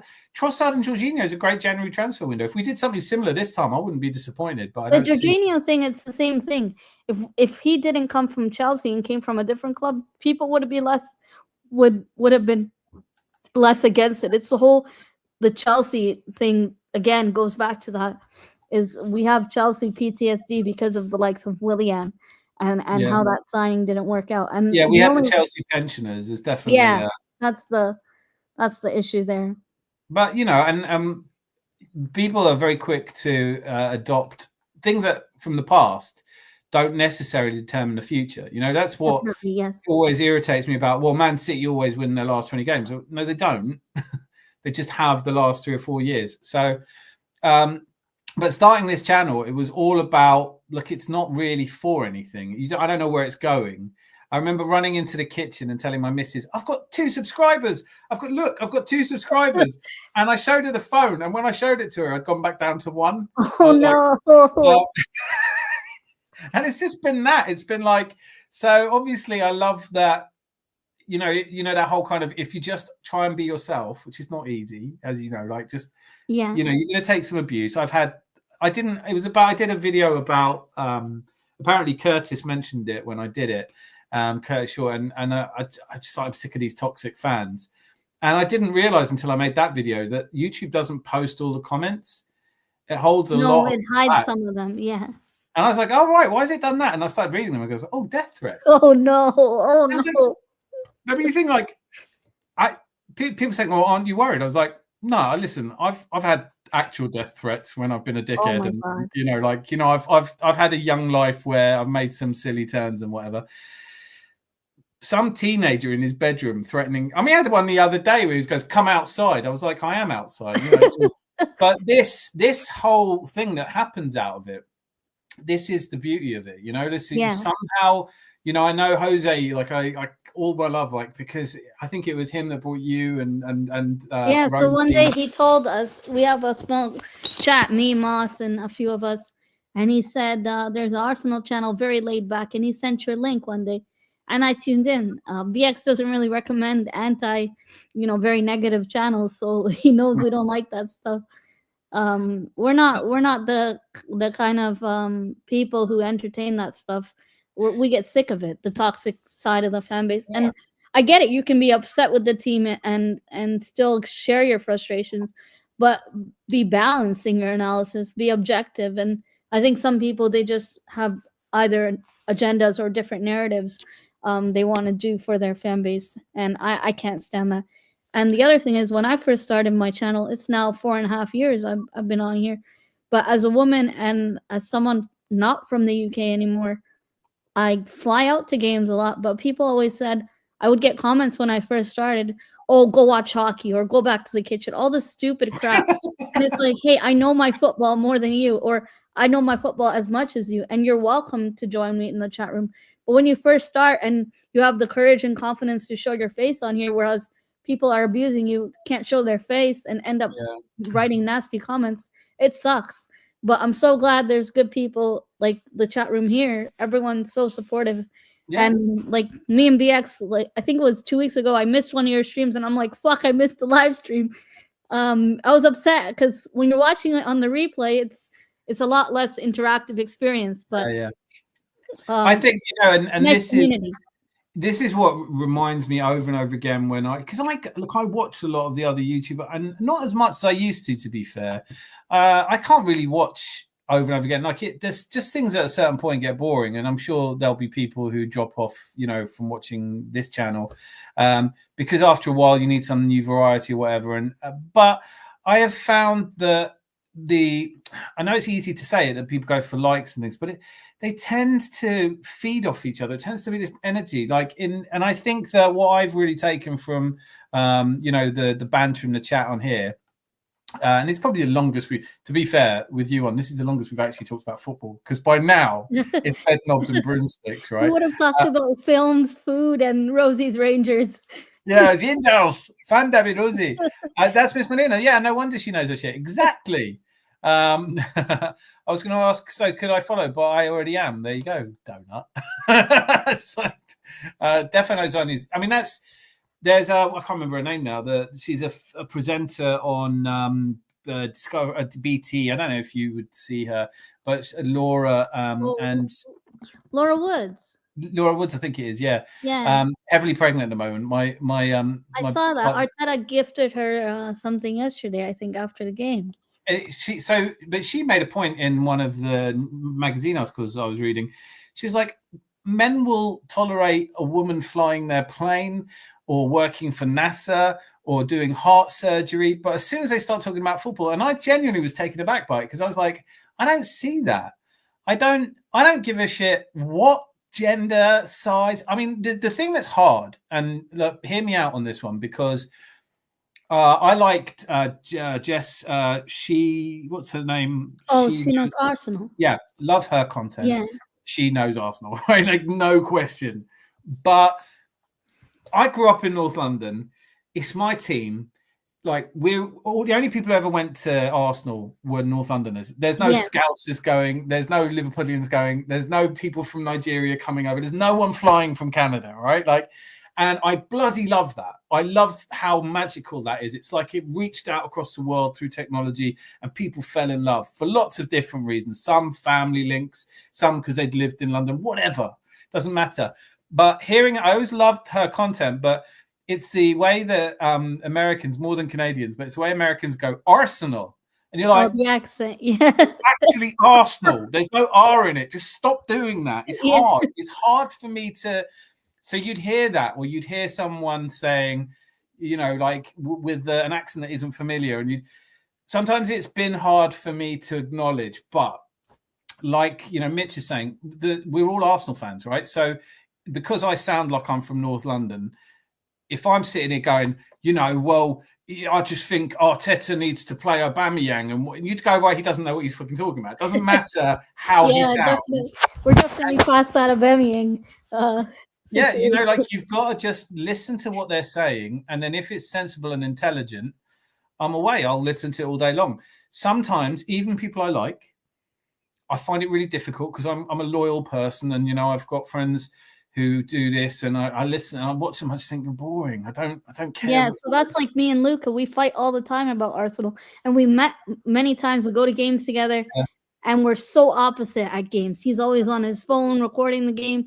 And I'm like, buddy, just enjoy the game. Live in the moment and soak in the atmosphere. I'm chanting from minute 1 to 90. And he's recording the whole thing on his phone. And then he's anti-Arteta, anti-everything. And why is it that I just don't get it? And but you're privileged to have a ticket to go to the game, especially nowadays. It's so hard to get a ticket to go to the game. It's gold dust. People will rob you for your ticket at this point because of how well we've come from. Champions League, we haven't been in it for a while, and for us to finally be back in the Champions League, it's a huge thing. Yeah, 2 teams in the Champions League doing better than us, and no flowers, no credit. Yeah. Well, you beat, but you know what? Monaco aren't a very good side. Okay. They beat Barcelona. They beat I was just going to say that they beat Barcelona, and they're above Real Madrid, and look, they're above Man City. I don't know what you want. Like, it reminds me of last year. They never win, yeah. We beat Palace after the Dubai trip, and everyone was like, "Yeah, Palace is shit." Then we beat Liverpool, and everyone's like, "Oh, now you've handed the title to Man City," and you're like, "We went on a winning streak, like you just alluded to earlier. We were clearing out stadiums like it was a fire drill." Yeah. West Ham fans going home at half time. I was making a joke about it this time, watching it the in-laws going, at this point, they should surely be charging half price for tickets against us, because you're seeing 45 minutes of football if you stay, And they've got enough. But I think there is, look, obviously you know Luca far better than I do, but it's just that this manager, and it's like, that's not a debate anymore. That's not an opening segue to an argument. That's not a closing argument, is it? That's just like, no. If I tuned in and he was like, look, at this point, I have my concerns that we have invested our hopes in a man who's inexperienced enough to deliver us silver at the highest level. And so what I'm suggesting is that we replace him, and here's who I'm suggesting we replace him with. Because I had Kyle on a couple of months ago now, and he's like, I just don't think this manager's good enough. And I was like, yeah, but who do you want? Doesn't matter. They say stuff like Allegri and all this crap. I know. Or the one that gets me is Simeone. Oh my gosh. It's like, first of all, why Simeone? Like, well, all right. So listen, don't get me wrong. I look at Maresca coming in. I look at I don't think Ruben Amorim's going to be big enough to change Man United's fortunes. No, I think he won't last long too. I can't see it. But, I thought Eric Ten Hag when he came in, I was a bit worried, but I didn't know enough about him, so I kept my powder dry. I got dog's abuse when I said last year that they needed to sack him. Loads of Man United fans going, you don't know what he's talking about. He'll be there longer. Yeah. And sometimes I'm right, but not always. I also predicted Man City couldn't win 4 in a row. So, like, you put your neck out. Like, the thing that bothers me most is when people go, and anyone who tries to tell me that we can still win this league is and you just go, well, why wouldn't they try and tell you that? That's how are we getting bullied for supporting the team? That's the whole point of being a supporter, supporting the players. I didn't want Sterling in this team, but the minute he wears an Arsenal kit, I'm not going to boo the player. I'm not going to say I don't want you in this team. You play for me. You play for us. You're a representation of us. And I think it's Tony Adams who said, play for the name on the front and they'll remember the name on the back of your shirt. Yeah. Every player who plays for this team, you want them to succeed. You want them to do well. And I judge players like I've always judged them. The ones that will look like they're giving it. Look, when Kai Havertz came in, we were doing live streams with Football Dad's Army and Scott, the man from tomorrow, and Sean, my bestie. And we were all going, apart from Sean, was like, I don't know why you're all saying this. He could be really good. And I was going, he's not going to be. As soon as he put the shirt on, I was like, well, let's give him a chance. Chance. And I'm glad I did that, because I don't know as much about football as Mikel Arteta and the what I was going to say scouting network. Let's go through some of these. Make sense with the accent. Canadian. Canadian. I think they're talking about you. We're all Rangers fans tonight. Gary's here. What's up? Hi, Gary. I'm taking a piss. We constantly banter about it. Mina knows her club. She's Arsenal faithful. Plus, she's a lovely, lovely person. Double lovely. Bit worried. Just say lovely. I promise I didn't pay her anything to say that comment. What if I've just lost faith in the manager? No slander, but I believe this window to win is closing. This is team. Yeah, listen, Jose, like, I totally get that. I can't sit here and say I think Arteta's definitely going to win the league. I think he's done enough to deserve longer to try. And I think the irony is that when I was talking to Kyle, he said, if he wins the League Cup and finishes 5th, I'll be happy. And I was like, isn't that funny? Because we would swap places then. Because if he wins the League Cup and finishes 5th, I'll be going, he has to go. And you'll be happy with it. Like, the League Cup is going to make all your dreams come true. I don't see it that way, and I never have. Hang on. Have you frozen, Miss Melina? No, you're still there. Oh, no, I'm still here. Sorry. You were wrapped. I'm drinking the unofficial unsponsor tonight is a can of Budvar. It's all right. A tinny today. Yeah, it's a tinny today. I did have a glass bottle, but it was too much in it. To be fair to fans for not believing, the data saying the odds are slim. To turn it around, the 20 years of data saying so. Yeah, listen, but isn't that the point? There's, the end bit of Fever Pitch where he's got his jacket on. I'm presuming you've seen it. Like, Colin Firth's character is like, we've blown it. Why do I let them give us hope? It's and it's so great. ridiculous. And he goes, no, we've got a better chance of winning. I wish they'd just blow the whistle. We've got no chance. Because we've got a better chance if they don't blow the whistle, though, haven't we? And being a football fan is a long shot all the time. All right. It's less of a long shot if you're an Arsenal fan than if you're a Wigan fan. I'll give you that. But you start the season unlikely to win. There are only 12 men who've ever won the Premier League. So maybe Arteta isn't one of those. Maybe the statistical analysis is fair. There's certainly a very tough thing to do to turn around this, but it's not as long shot as Leicester winning it. It's not as long shot as it was for us in 97, 98. It's not as long a shot as it was when we lost to Derby at home in the run into 1989. It's just not. And if I agree, and I am a data person, I do care about data. I think that if I went to see a doc, you know, when you see people go, stats don't tell you anything, I don't trust data. And you go, if I went to see a cardiac surgeon and he just went, I've got a gut feel we should do a triple bypass. Oh my I'd God. go, do you want to just look at the x-rays? No, trust me. I've seen a lot of x-rays and you've got a beard and he died. And so you'd go, bringing the data and the experience together is powerful and potent. And if you don't think so, explain Brentford's success, explain Brighton's success, and explain Midtjylland in Denmark. Anyway, I've gone on about that. But for me, looking at the data does predict that we're 4-1 to win the league this season. Right? That's where it is. If this season plays out 4 times in simulations, we only win once. It's not great. What am I supposed to do, though? Give up? Why would I do that? Why would I cry about it when you're still in the race? When you're still, and while you have there's still a lot of games to be played, and you never know what's going to happen. Mo Salah drops form, gets sold, has an injury. God forbid, I wouldn't wish it on anyone. He's 70% of Liverpool's goals. Liverpool collapse. I went through all of this last season with people saying the data to me shows definitively that Liverpool can't keep playing like this, and they didn't. So, damn, that sounds like great topics of stuff that matters in life. You know, I studied political science as my in university as my undergrad. I did poli-sci and law, so I love. What's funny is for me is that the passion with which people get so angry and vitriolic about football. I wish that they explored the changing of their governmental systems in global politics. Yeah, just a little bit of the same passion, please. You know, and I think.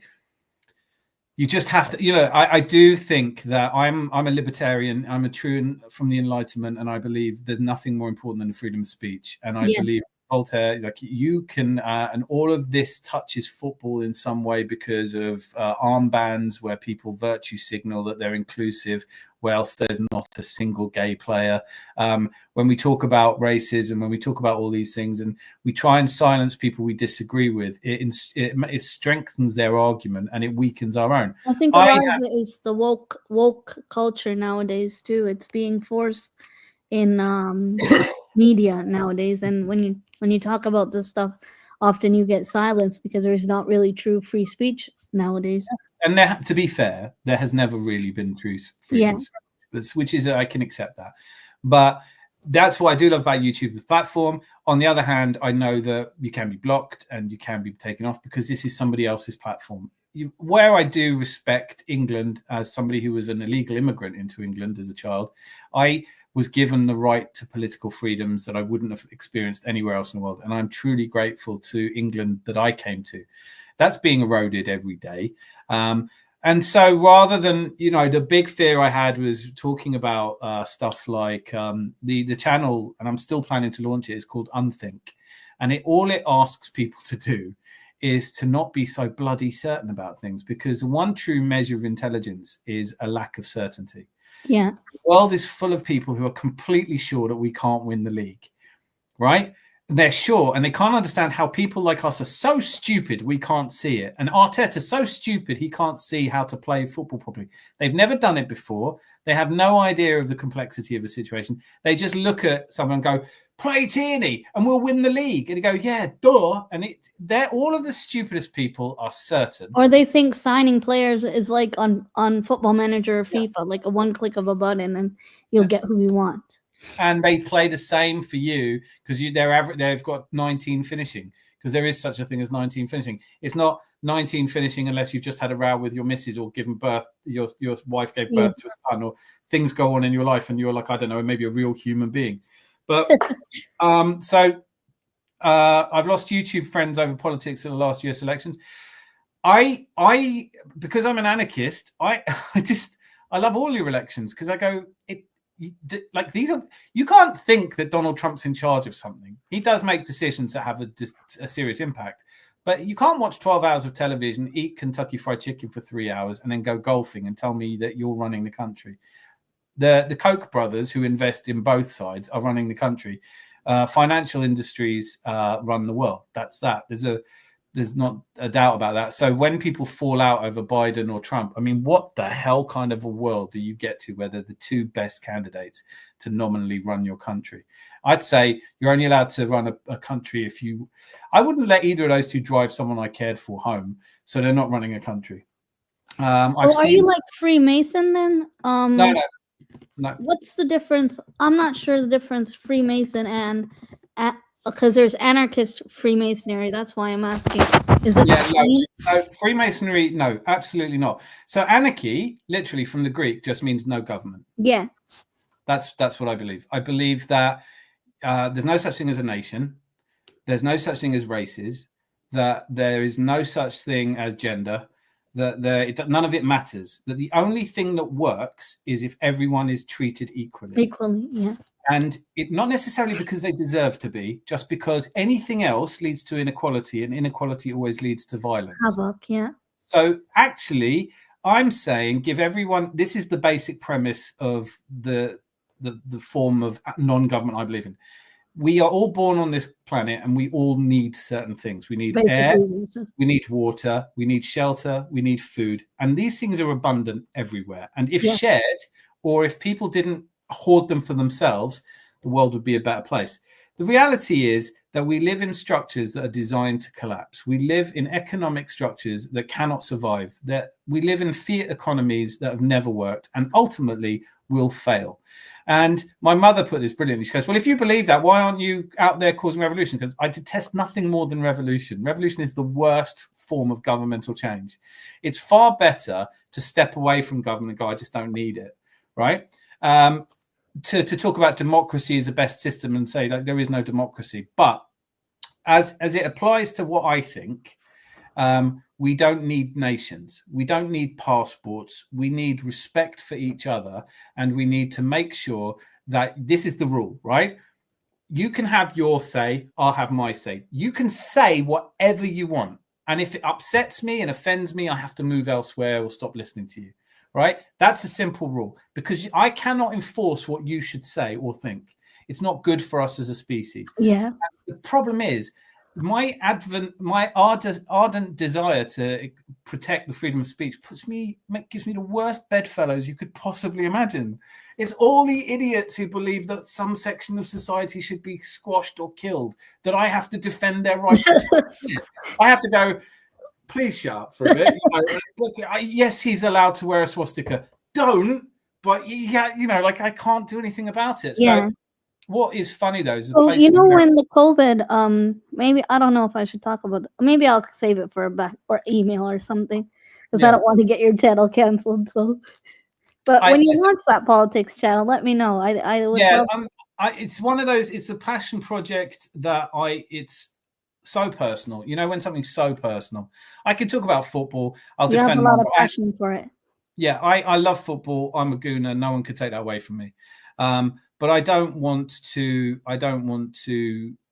What Rosie was saying, falling out with people. Yeah, over difference of that. I'll go somewhere and guys at work will be pro-Trump or whatever, and I'm like, you're entitled to your opinion. I'm not looking to change everyone's opinion. Like, I've never tried to make a Tottenham fan an Arsenal fan.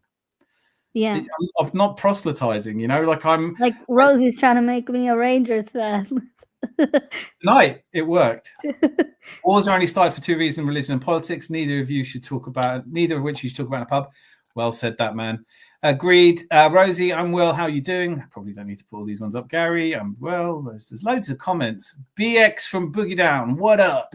I think I said that right. Did I say what up right? Yeah. Dad. This here is genuine. It's real. That should be a strapline. Thursday is going well, except for work thing. Lol. Arsenal women won, so football was good today. 3-1. Who are they playing? They played a team in Norway today, but we already qualified through for the Champions League next round, so today was just a giveaway game. So did sacking Vålerenga. a good idea then?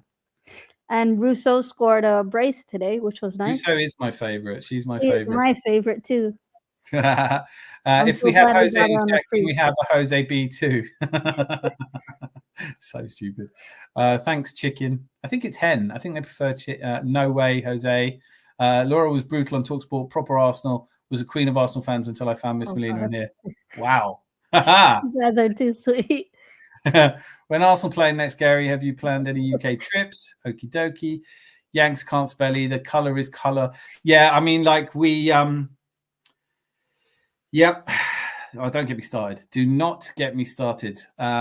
Laura Wood's talking to Ali McCoist about his hypothetical daughter doing Grealish's comedy content. I love that. I did not see that sentence panning out the way it did, and you caught me there. Men play Saturday during the road trip, did a London trip. Sunday, unless I have a reason, April may not travel next Everton on Saturday. I'm this Saturday. I'm taking the boys and my missus to London to see the lights. I'm just not even going to listen to it on the radio. You're going to Winter Wonderland or? Not going to Winter Wonderland. I went to that a few years, and it's. You're going to Central to see the lights. Yeah, Regent Street, Oxford Street, because she's really not from nice. London. They put all the angel lights at the top. It's nice. So we're going to do maybe a bit of Borough Market. Maybe I'm thinking of taking them to Hackney. Camden also has some Christmas stuff markets. Well, Camden's probably a good shout. That's where I'm from, so that's like that's my bit of London. I didn't know you live in London. Like I moved in COVID to a place in East Sussex, which is where my missus is from. Oh, okay. And so because we started dating, we were online, and I said, "Oh, where do you live?" And she said Uckfield. I was like, "Where the fuck is Uckfield?" Oh, this isn't going to work. I thought it was Middlesex or something. Then I looked. I was like, it's halfway to Brighton. That's such a long way. But now I live here. How far does it take you to go to Central? It's 2 hours to London Bridge, and then it's another 20 minutes to. Oh wow! So if you want to go for a game, you gotta commute right now. I haven't been to a game in years. I just I put all my efforts. I was living in Malaysia for a bit. I put all my efforts into a business. Didn't work. You know what the financial ramifications of that can be. So slowly but surely we're getting back on our feet, but I'm almost ready.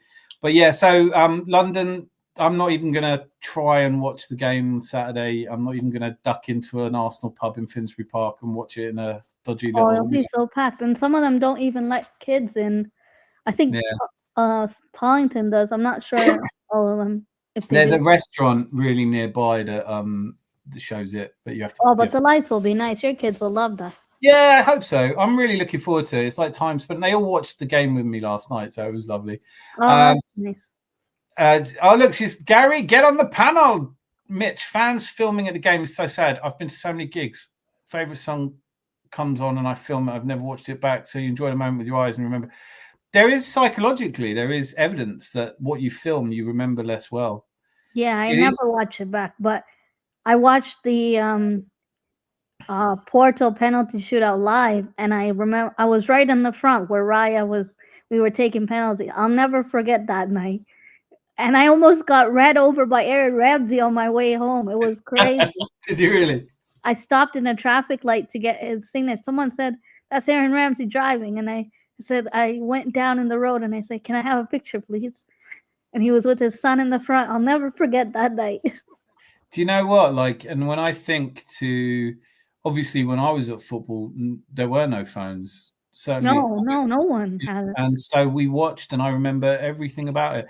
And we were talking the other night about listening to Jonathan Pierce, who does the radio commentary, who did the radio commentary here on a station, Capital Gold, which usually played oldies, but for some reason had all the rights to London football clubs. Oh. And there's a lot of games that I never saw, but I feel like I visualized them from his voice. When in 97, in 98, when we beat Bolton in the run into the title, and he said, "And another team in the Northwest is quaking in their boots tonight as Arsenal march on." And you just think those moments define football for me. But standing in the North Bank, like I can't imagine why you would do anything. It's too precious. Those moments are too. They do That's not. where come. I love to sit in the North Bank, and it's the best atmosphere there. And the last thing I'm thinking is, here, let me pull out my phone and record Yeah, this. that is something that like when It's we very watched precious, it, you know. my youngest James was like, they're actually singing "We're North Bank." I was like, yeah, because you'll never change that. Yeah. We are North Bank. We're North Bank. We're North Bank Highbury. I had to briefly share the season ticket in the clock end, and I always felt like an outsider. Yeah. And they're singing, "We're North Bank. We're North Bank. We're North Bank Highbury," and they go, "We're Clark End," but not usually. It's beautiful. That's what football's really about. When we won the league in '71, we lost 5-0 to Stoke, but all the players said that the loss made them more determined to win a title. Yeah, and like everyone, all right, the Invincible season we didn't lose. We used to lose to Stoke all the time. That was oh man, those were. And also now when you look at how angry people are about Arteta, and you think, like, I don't know why. Like, you just be. I mean, I tell you what, the one that's really upsetting me at the moment, every now and again I go through different stages of being triggered by different people. At the moment, it's Turkish from AFTV. Because he looks militantly sad. He looks depressing. He's like, and when Cyril was outside the Emirates and they were going to talk about the Champions League the day before, and he goes, so we are focused on the Champions League to see if we could win it. You guys make me sick, man. How can you talk like that? Like, we just drew with the same thing. Like, he hates Arteta. He can't stand Arteta. Yet when he went to the U.S. tour, he's ready to interview Arteta and ask him a question. It's like night and day. You can't recognize the difference. I think that we all know that it's easier to get likes and clicks if you're going to say things that you don't necessarily believe, or you don't know what you believe. You get swept along. But the people you meet that way, like I always say this, I'm a real advocate for, in terms of human behavior, like a lot of the things I train at work are be yourself. Because 25% of people you meet are just going to think you're whoever is going to support you is going to support you because it's you, not because you're a facade of yourself. Yeah. So the reality is, often in sales and jobs that I train people in, they will try and be there's all these techniques like mirroring, that where people try and be what you want them to be. And that's okay if you just want to sell somebody something once. But my approach has always been, like, I'll just be militantly myself, because the reality from the Jungian sort of personality system is that 25% of the people you meet in life will think you're a douchebag. There's nothing you can do about it. They're just never going to like you. And the more you try and get them to like you, the less it's going to get worse. Yeah. Yeah. And we all know people like that. And it's usually. I always tell there's a guy that comes in my chat rooms, Jordan. I think he may have been here tonight. Yeah, he's a Liverpool fan. I always tell him, Jordan, not everyone is gonna like you in life. That's okay. Like, you can't force people to like you. That's you have to accept that and just move on. Go with people who like you. Surround yourself with people who give off good energy. There is a psychologically intelligent, evolutionarily developed reason for this. And that is, if you've ever been in a friendship group, like I was in primary school, I was the funny one. And then this kid turned up who was just a little funnier than me. And I hated him. And I was right to hate him, because very soon he sort of took my place in that friendship group. Yeah. And if you are going through life trying to build a tribe, what you don't need is what you're good at. Right? So you're looking for the people who balance you out, the people who are, when you're hot-headed, they're level-headed. When you're passionate, they're calm, So, and people, when you are authentically yourself, as much as it's possible to be, because we all have feelings, right? Then the people that stick by you, the people that you attract, will be the people. You won't listen. This channel's never going to have the same number of viewers as Terry Flewers, but I don't fake laugh at anything. And that's a really important thing, because that's the one thing that puts me off with him, when he's going, and you think, don't do that. It's scary, actually, than funny. Yeah, it's just weird. It's kind of, it is. They're talking about, look in here, they're talking about. Oh, here's a quiz question. Agree, guys. That's what I said. Albert Einstein, the measure of intelligence, the ability to change. Bertie's birthday is the same as mine, the 14th of March. 2 days before my sister's, has everyone fell asleep? 15 likes. Pisces is best with chips. Gemini, two-faced. Not yet. I'm not at all political, but I do like listening to intelligent discussions on it, but can't contribute as I don't know enough. See, that, Mitch, you beautifully made my point, right? Because all of the people who will jump in and start talking, they're not interested in changing their opinion, and they don't really know as much as they think they do. And all the people who are really intelligent are sitting there going, I don't know very much. And they're the ones that should be speaking. Willing to listen to different opinions. People who will listen, that's the commodity that's most missing in the world. My little sister is a Gemini. My little sister is Cancer, but my stepdad was a Gemini. My best friend's a Gemini. There's a lot of them about. I think Arsenal ladies played the Greg's backs. If women beat Bayern Munich, they win group. But if they had to win today first, no such thing as throwaway games. Yeah, it's true. We can top the group. It's true, Gary. I was saying to you that, what's his name? Eidevall, the left? Jonas Eidevall. Oh, man, Renee's been doing a good job since she's taken over. I don't know who's taken over. Isn't that bad? Renee, she's very good. Renee what, though? I don't know her last name. Isn't that bad, though? Uckfield, that's not far from where I used to live in Sussex. I don't know Linfield. Renee Slaggers? Renee Slaggers. Where's she from? Where did she come from? She was already at Arsenal. She just got promoted. Okay. She was from Dutch, Holland. Oh, okay. Well, they know football. Yes, I did meet the missus online. And best smile I ever did, online smile. I worked in Malaysia for 6 months. Small world. Oh, wow. Small world, but I wouldn't want to. I like Malaysia a lot. Very good food. Very good country. Just a good Are the people bubbly there? Like a lot of people say. Not. Like Bali and Thailand. Oh no, nothing like Bali. No, nothing like Bali. No, Bali, but Bali's chaos.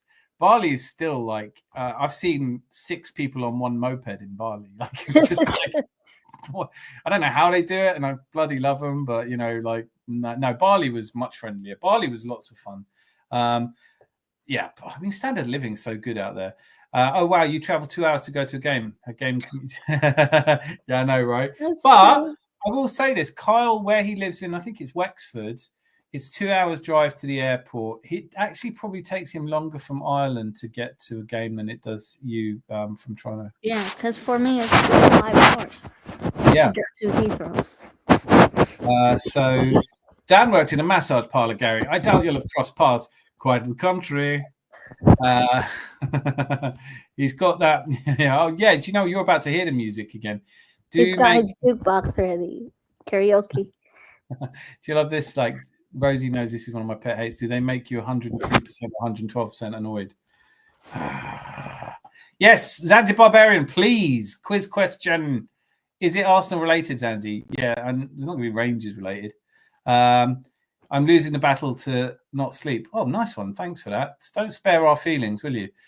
Ken Dodd. Who are you friends with, Dan? Ken Dodd. Do you know? Does anyone know who Ken Dodd is anymore? Did he pay or did he hell? Quiz question. When Arsene Wenger was a lad, which team did he used to support? Man United. I think. I feel no, it wouldn't be. I think it. Imagine.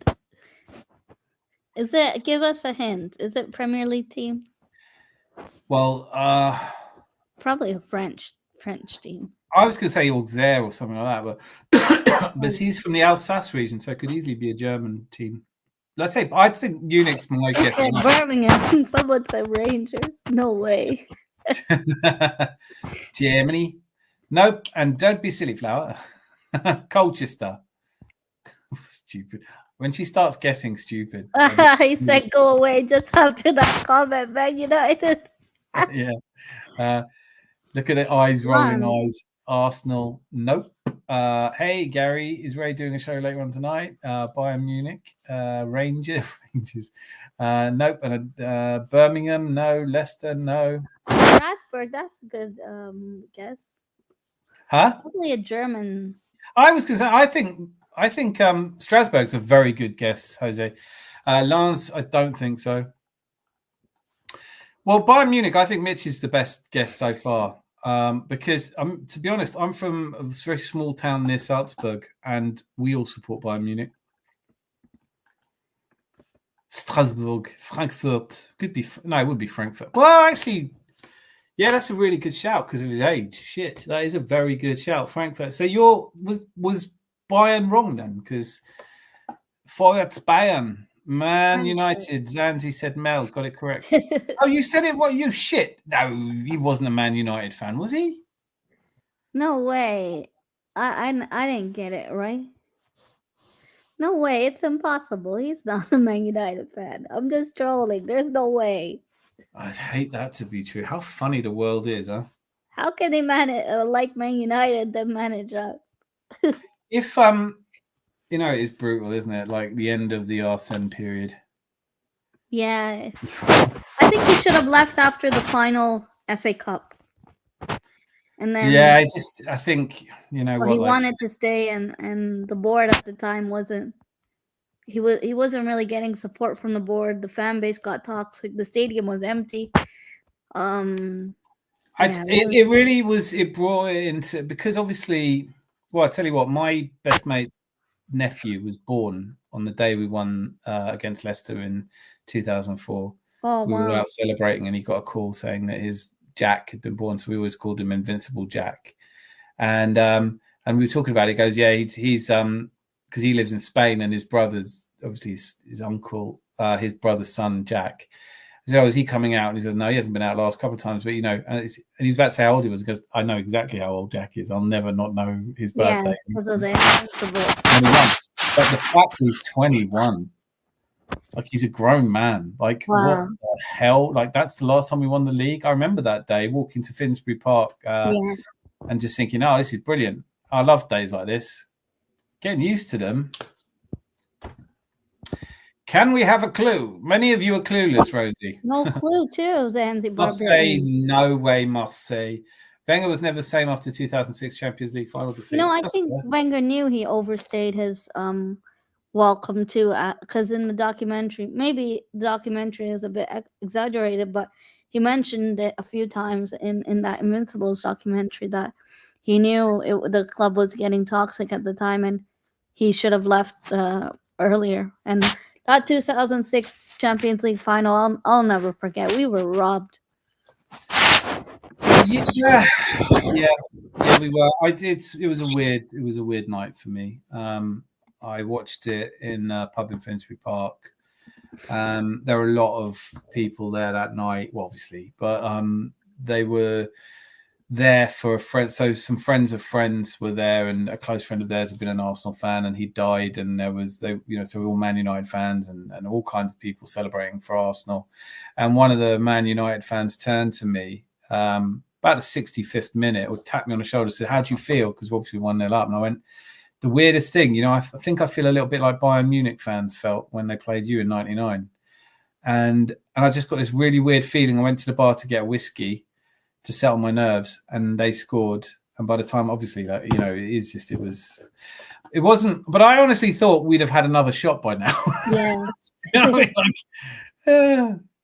Because this season, could it just be this season we win the Champions League? Moss predicts that. Moss is saying this could be our season. Some of the thing with the Champions League now is part of it is the luck of the draw and how well you do. Of course, we're trying to finish in the top 8 now. It's a cup. Why? No one can tell me why we couldn't do it. If we played Barcelona in the final, do I think we could beat Barcelona on any given day? Yeah, I do. We could definitely beat Real Madrid. We could definitely beat Liverpool. We showed Liverpool we can beat them. Yeah, we don't fear Liverpool. I mean, okay, they're going through a great patch at the moment, but I wouldn't fear them. I mean, Leverkusen would be a challenge. A lot of teams in and around would be a real challenge, including Juventus, who I don't rate either. But so it's cup competition.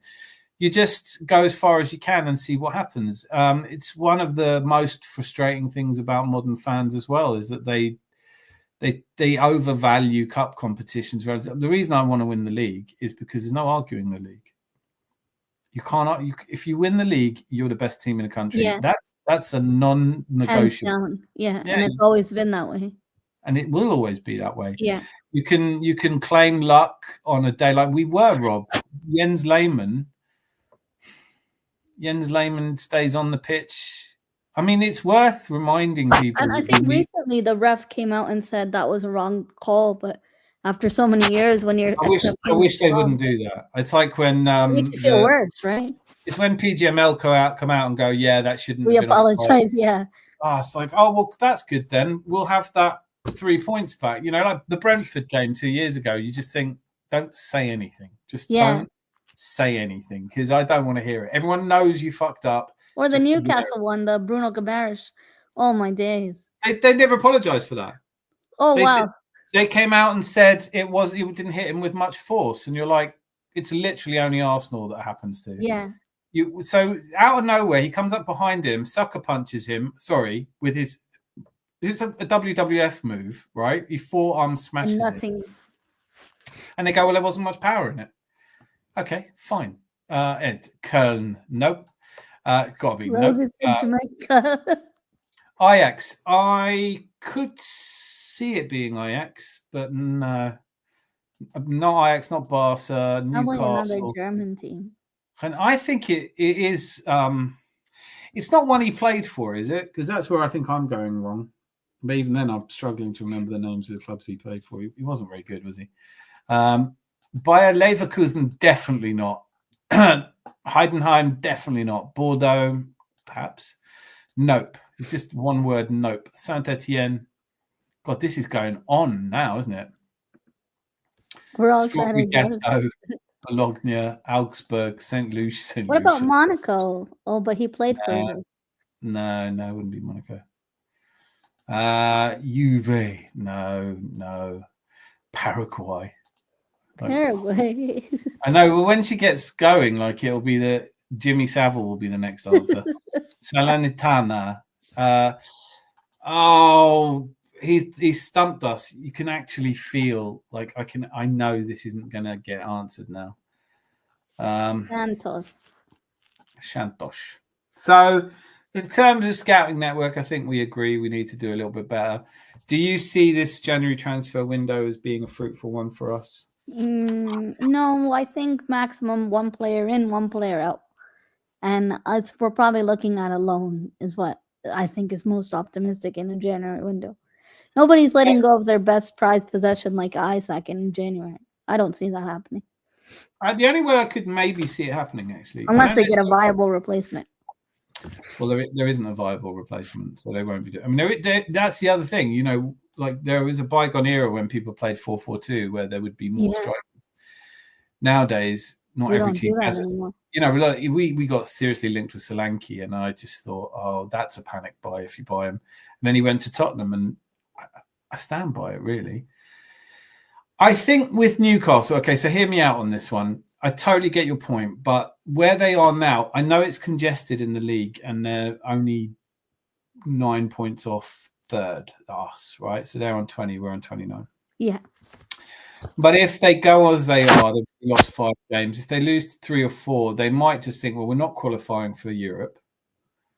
We might as well cash in on him now because he's I don't know. Maybe there is a way that that we get Alexander Isak, but we spend 115 million.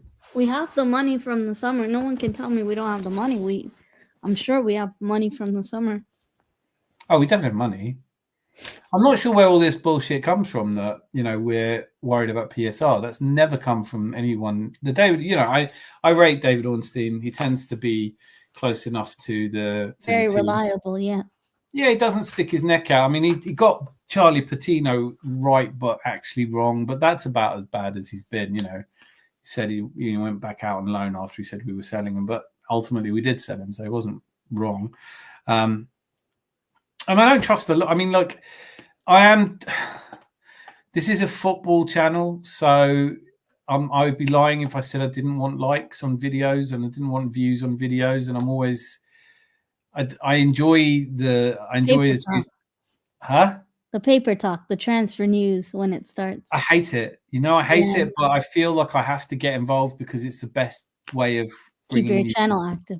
Yeah, and I realized that one of my old mentors said he caught me playing poker in a table I shouldn't have been on, like really small stakes, playing like a crazy man. You know, he's like, "What are you doing?" I was like, I just like splashing around. I like playing loose, aggressive without thinking about it. And he was like, Yeah, that figures. You always pay for the things you enjoy.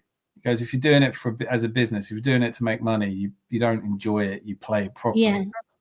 And so there's a part like the Tuesday nights, the Thursday nights, and any Saturday, Sunday stuff I do. That's just enjoyment, right? I don't really. I love when you kick people back, you relax, and I don't think you never like. I don't think we've got a single like out of the last 8 of them. Right? It's not.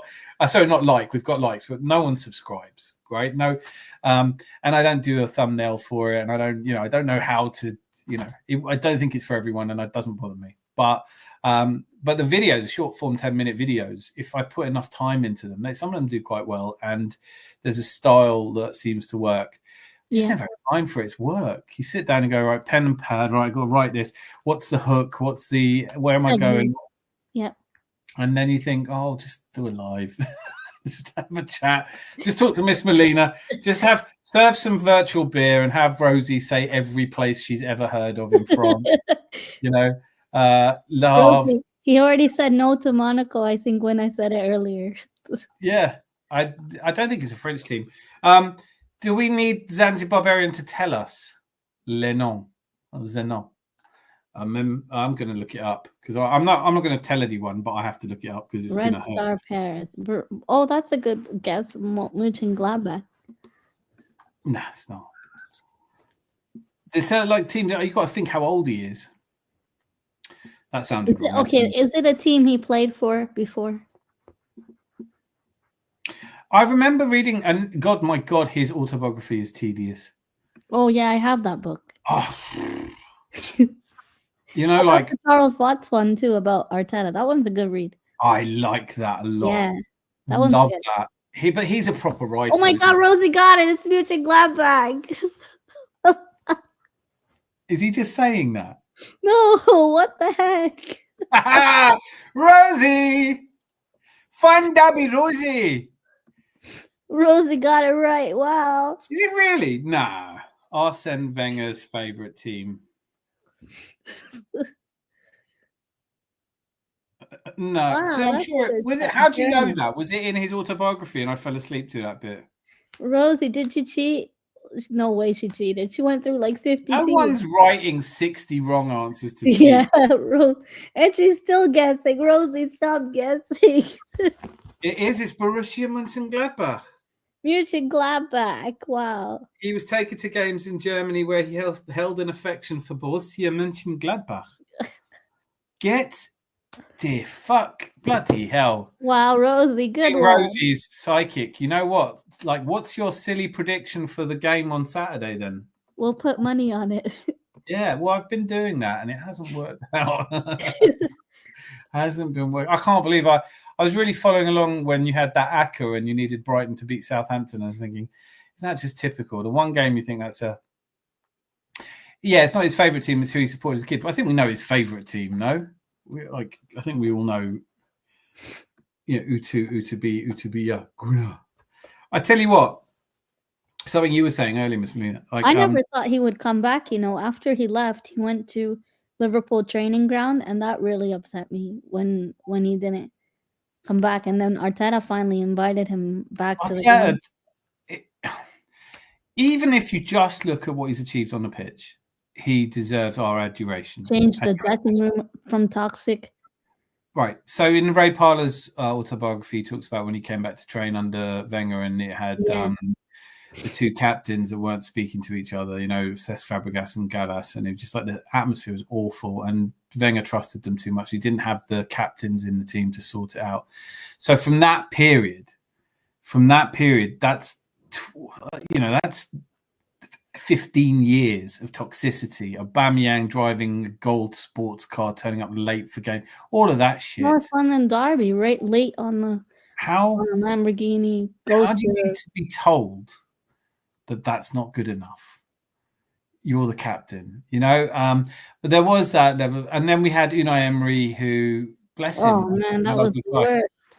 The football that he played, just good evening. Players out of position and throwing Xhaka under the bus. Some games. Throwing Xhaka under the bus. Having the Guendouzi. I always forget that Uruguayan midfielder that we had that I thought was going to be brilliant and just wound me up so much. Oh, The short fella should have been good, wasn't? Went to Italy.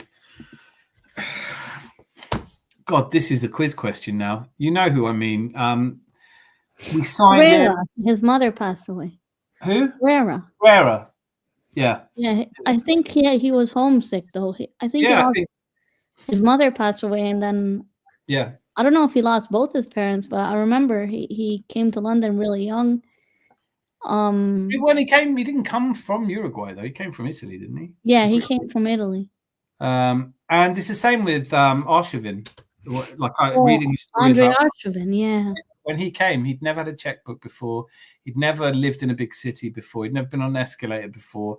And sometimes it's like what you were saying earlier. It's like people think that it's like Football Manager. You buy them, they're good, and they're good anywhere they go. But they come, they don't fit in, they don't enjoy it, they don't want to be there, they want to go somewhere else. I mean, just look at Kai Havertz. Look at Kai Havertz, and he spent 2 years at Chelsea, 3 years at Chelsea, and he's just like, I'm not liking it at all. And then he comes to Arsenal, and we've seen him smiling. Yeah, I really love Kai Havertz. I've got to say, I love the transformation because what you were saying earlier, he plays with his heart. He plays for the name on the front. So, you know, that's Kai Havertz, waka waka. They'll get pumped worse than Dan's clients in the parlour. That does cost extra. 5-0 to the Arsenal. Everton. Ashley Old playing on Saturday. Well, did you see that in the cup? He's got his son possibly. Yeah, I saw that. I think that's beautiful. I think Ian Wright had his stepson last season in or was it his grandson in one of the cup games? Yeah, last year. Can't be Ashley Young. Well, no, I mean, a father and son playing each other on the pitch. Yeah, that's crazy. That's intense. It might have happened with Ian Wright actually when he was at West Ham. Brad. Yeah, could it might? No, I don't think it did though. Hand pumped, leg pumped, ear pumped. Some people just like saying things. So we don't think we're bringing in any players. So doom and gloom. So the the question, and I know you don't know. Outgoings? No, I think we all know that Kieran Tierney's probably okay to leave in January. I can imagine if he blocks his transfer. I might need you in a fucking. If I'm Kieran Tierney, I'm not even training anymore. There's no point. Oh my God, Fabregas did that. He forced a move out. Remember? Oh, a few players have done that. I'll never forget Gaza doing it to Spurs. Yeah. And when he was like, "Oh no, I'll stay, but I may never score again." I hope it doesn't get to that stage. No, Kieran Tierney. Look, you know what makes me laugh? He used to turn up to training in the cold with just shorts in the snow, and he was ready. I love him. Left Scotland early to come back to Arsenal to train. You listen. I mean, Emil Smith-Rowe did that as well. You know, when he left the under-21s tournament that they'd won, and he came back and he trained and he did everything. Arteta is ruthless. There's no question about it. I think I'm so glad he picked Myles Lewis Skelly yesterday because I love Myles Lewis Skelly and I want to see him do well. And a Champions League debut against Monaco, 3-0 win, where you could easily have won man of the match. He could easily have been man of the match. Yeah. And following, you know, when Saka made his debut in Europe, it was not in the Champions League. And you said this earlier, and I don't think there's enough people saying this. We are now in the highest tier of European football. That's not an opinion. That's a statistical fact that we are 2 points off Barcelona. That's it. You know, we're 2 points off Barcelona. Liverpool absolutely flying, of course. I'd have to get a bigger phone screen to see where Real Madrid and City are on the table as it stands. City are in trouble. City, and long may that continue because, again, people have short-term memory. It's always now riding on City. Oh, City have done this. Why can't we do it? Yeah, and then it'll be someone else. And then you get all these people going, yeah, but if Liverpool listen goes, look, it's football. You know, it's not. If Arne Slot wins it in his first season, questions need to be asked of Arteta. Yeah, I've heard the whole shebang. Isn't it just like people don't seem to realize how utterly tedious and predictable they are?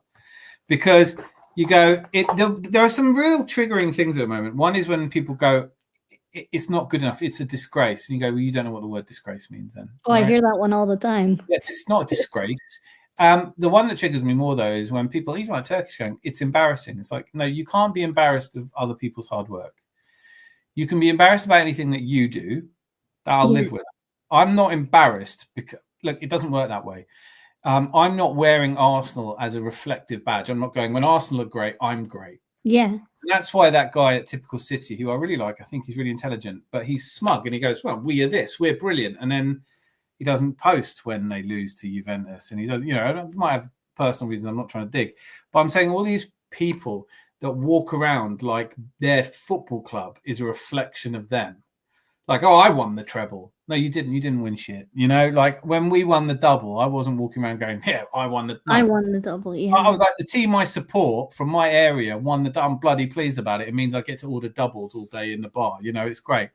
But people now have this. It's a disgrace. And the other one is it's not acceptable. And I always just want to sit down with them. They could be lying on a couch. I'll do some therapy for them and go, your choice is when you accept it.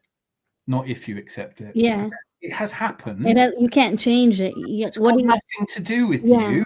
Yeah. Like Arteta is more upset that we got a 1-1 draw with Fulham than you will ever be. Because we're conceding when we could have kept a clean sheet. The chance that Jesus has had one-on-one with the keeper. I'm sure Arteta was fuming about that yesterday. If it pissed us off, imagine what it did to Arteta. And when people bring up Arteta signed a contract extension and they're saying this is not acceptable, well, you can't change it. He's already put pen to paper. You know what? First of all, this is always true when people get in at the owners. You go, once you live in a world where it is possible to 100% own a football club, you lose the right to tell what. If Stan Kroenke wants to call us Arsenal Rams or move us to, that's what happens. In Germany, the model is there is fan involvement. In England, there isn't. And that's something we could probably discuss at another time. But this whole thing of it's unacceptable, it goes, first of all, don't get ahead of yourself, right? No one's actually that bothered what you think.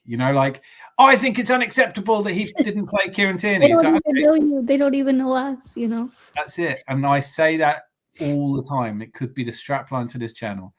You chose Arsenal. Arsenal didn't choose you, right? Yeah. And when people like Lee Gunner go, I'm done, I'm leaving, and you go, oh, no. Oh, how will we ever play without... I always say... Don't shut that door on your way out. Yeah, don't let the door hit you on the arse. Yeah. It's just like it's just the whole essence of being a football fan for me as a child was single parent family, had lots of friends at school, wasn't bullied or anything like that, but I didn't feel I belonged until I first went to Highbury. And they were my gang, and it was nothing to do with being good at football. It was always the same people, the same area you sat. And the North Bank was brilliant because it was standing and it wasn't seating. So if you went, you could go and stand in a bit where the kids from your school stood or the people you knew regularly, and you stand near each other. Yeah. As soon as it went all seater, I used to have to buy 4 tickets just so I could sit with my friends, which is a ball ache. Even though the tickets were £30 each at the time, it's still 120 quid in a time where I was earning probably £15,000 a year. It's still a relatively large outgoing, when you multiply that by 20. Then, and it was a leisure, going out to the football, it was a working class thing. Yeah. And that's why it was 3 o'clock on a Saturday, because a lot of working class people worked on Saturday mornings. And, so what for me, going to the football was about giving up yourself, your identity, to be part of a bigger mass that sing together. The whole element of it is to join in on something. And that now is completely different. Now it's like, now it's a very solipsist, very personal thing. And I have to tell the world what I think of Arteta, because the club revolves around me, not the manager gives me hemorrhoids. And you're like, well, don't let him. Just do something else. This isn't normal. You're not behaving normal. Dan, the other thing is, if we had Usmanov still, we would have been sanctioned like Chelsea. We would have been in the mud. Yeah. No, I mean, to be honest, though, I wanted him. I didn't want Stan Kroenke. I didn't like the Kroenkes for what they did to David Dean. The reality is, I don't know shit. There's a lot I don't know anything about. We were talking about the 115 charges on Moss Sports World earlier, and the reality is I have read, but I'm not a lot of these documents, I mean, you in your profession would be far better off reading this and explaining the legal position. But even, if that's not your area of law, even you would be like, well, actually, I don't know what the precedents here are. And, but we talk about it like fans will talk about it like, yeah, I mean, 115 charges. Yeah. I mean, no, it's like, no, I don't know anything about what the sporting director does. Can we sign people without a sporting director? I think so. Like, I guess it must be possible. Like I've worked at companies that don't have an HR department. They still sack people. It's like, but we get involved in these things. We want to know so much. We want to be part of it. We want to understand it. But I don't understand the ownership model. But what it is fair to say, I think everyone can see, is they have invested since they took 100% full ownership. So in the short term, they have done everything they said they would do. I respect that a great deal. Meanwhile, it does come with the risk that if Stan Kroenke suddenly decides, oh, sod this, I don't want to play in red anymore, we have a problem, And unlike in any other field of business, football is a license to print money, because look at the Man United. They've just spent £11 million on letting a manager go that they just offered a contract extension to, letting a sporting director go that they paid a fortune to have. He was on gardening leave longer than he was at the club. 11 million in total, and they're raising the ticket prices to raise another 1.6. Yeah, that's ridiculous. That's what I don't stand for. Is, I have a season ticket now, and the season ticket price is going up and up. The match prices, as you know, category A, category B, going up and up. It was once for the working classes, now being, taken advantage of financially for marketing purposes. And because they don't behave like customers. Yeah. Because, I might drink the unsponsor of, Budvar, but if it starts tasting like a piss, I'll go, oh, I'll drink Heineken, But with football, it doesn't matter how bad it gets. I'm an Arsenal still pay. We find ourselves in Division 2, Division 3. I'd still be there. What else are you going to do? What else are you going to do? I might have a Premier League club, but I'll always be Arsenal. And we've all been through tough times with Arsenal. I think, well, maybe some will. I've got at least to balance out 5 leagues that I enjoyed firsthand. But we've been through some tough times. There's been times where I just went, I can't be arsed for this anymore. The Emery era for me was that was the worst. I never have started this channel in the Unai Emery era. So I didn't go to that game, but I went to Wenger's last game. And then when Emery took over, I'm like, what the heck is going on here? Like, do you mean the last game of the season or the game where he announced he was leaving? No, the actual game where he was done. Yeah. And when Emery took over, going to do a stadium tour at that time, oh my days, nobody's there. What a bad timing to take my dad. Just do a stadium tour during the match. It would have been quicker. I think my first visit to the Emirates was a hugely, hugely, hugely disappointing affair. Yeah, because you're now going from Highbury to... I just couldn't. I spent my life going to Highbury. And you're thinking, why did we do it? Why did we move? And no, the best way I can put it, though, is because it's not about the money. It's not about... I had a go at Luca about this as well. And I'm not trying to dig him out. I hope if he's watching this, he won't be watching this anyway. But if... it really bothered me a little bit, because you hear the same stupidity from young people go, they promised us we'd win the Champions League if we went. How stupid do you think Arsenal fans? Yeah, that's always the narrative they say. How stupid have you got to be if the Kroenkes came out now and said, we're going to build an extra 20,000 seats at the Emirates so we can win the Champions League, everyone would go, it's not as simple as that. Yeah. Right? You're still up against good teams. You still have to win on the pitch. We knew, look, when we played our Champions League games at Wembley, and I went to all of them, it was horrible. It was really bad because we couldn't play Champions League games at Highbury. It had a 38,000 capacity, but they take the first 4 rows. Away end. It was the first 4 rows all the way around the pitch for advertising. So wow. Down to a 32,000 capacity. Wow, that's I think it's hard getting a seat now. The way I put it to young people is, look, we knew we needed to move to a big stadium because I went on the Arsenal waiting list for a season ticket in 1993, right? And they said... when you left Highbury, did they not call you and offer you a season ticket to... Yeah, they did. That's what they did for us. Yeah, no, they did. And this is what happened. So in 2004, I went to every match. 2005, I missed a couple. By 2006, I'd become a professional poker player, and my weekends were really for playing poker. And I would go, I'd go out on a Thursday night. I wouldn't have slept. I'd go and watch the football. I'd be asleep most. I just couldn't. And what the weirdest thing about it was that the adrenaline I used to get from other people playing and winning or losing, I was getting that 60 times a night. My heart would be going up and down because I'm playing big hand. And you're up like 4 days in a row. And I just didn't. I lost. It was, to be fair, 2006, obviously Champions League, and then I was in America a lot, or I was traveling a lot. And when you don't go, they cancel your season ticket. Like when you miss so many games. So I lost. And then basically what happened, but I wasn't bothered. And then I was like, and then the cup finals, I'd watch them. And there was a long period where I very much fell for that thing in Fever Pitch where he says, if your life is going really well, you don't need football.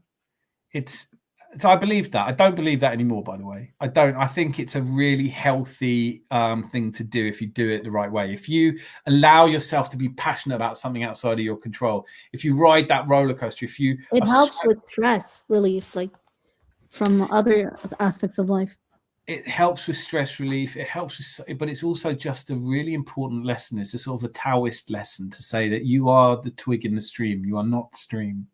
You want to win the Champions League. You don't want Lehmann sent off. You don't want Fabregas to leave. You don't want Vieira to leave. You don't want all of these things to happen, but you learn to deal with it. You accept it. Yeah. And so that's why I get triggered when people say it's not acceptable. And go, it is acceptable by people who learn to accept. Well, it's your standards that are costing me. It's like, no, because my standards were the standards of the person who watched every game of the Invincible season. All right. I cheered us on. I didn't think we would do it. I had a boss at work who Arsene Wenger said it the season before, and he said during the season, he goes, if you lot ever go invincible, I will burn my Spurs shirt. I had a signed Spurs shirt. He said, I'll burn my Spurs shirt in the office, and I watched him do it. Wow. He did it that year, and it was brilliant. Kelly Robinson, he lives in America now. He's a brilliant guy. But so I had all those highs, and the honest truth was I couldn't, my own life and everything, and I was like, it's not for me anymore.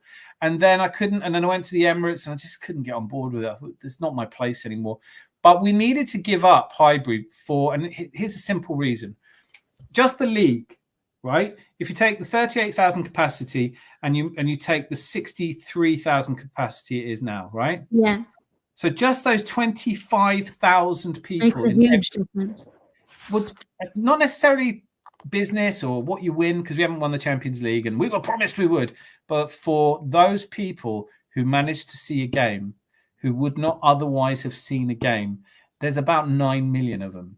And for them, for the love of those people, I'm glad we moved.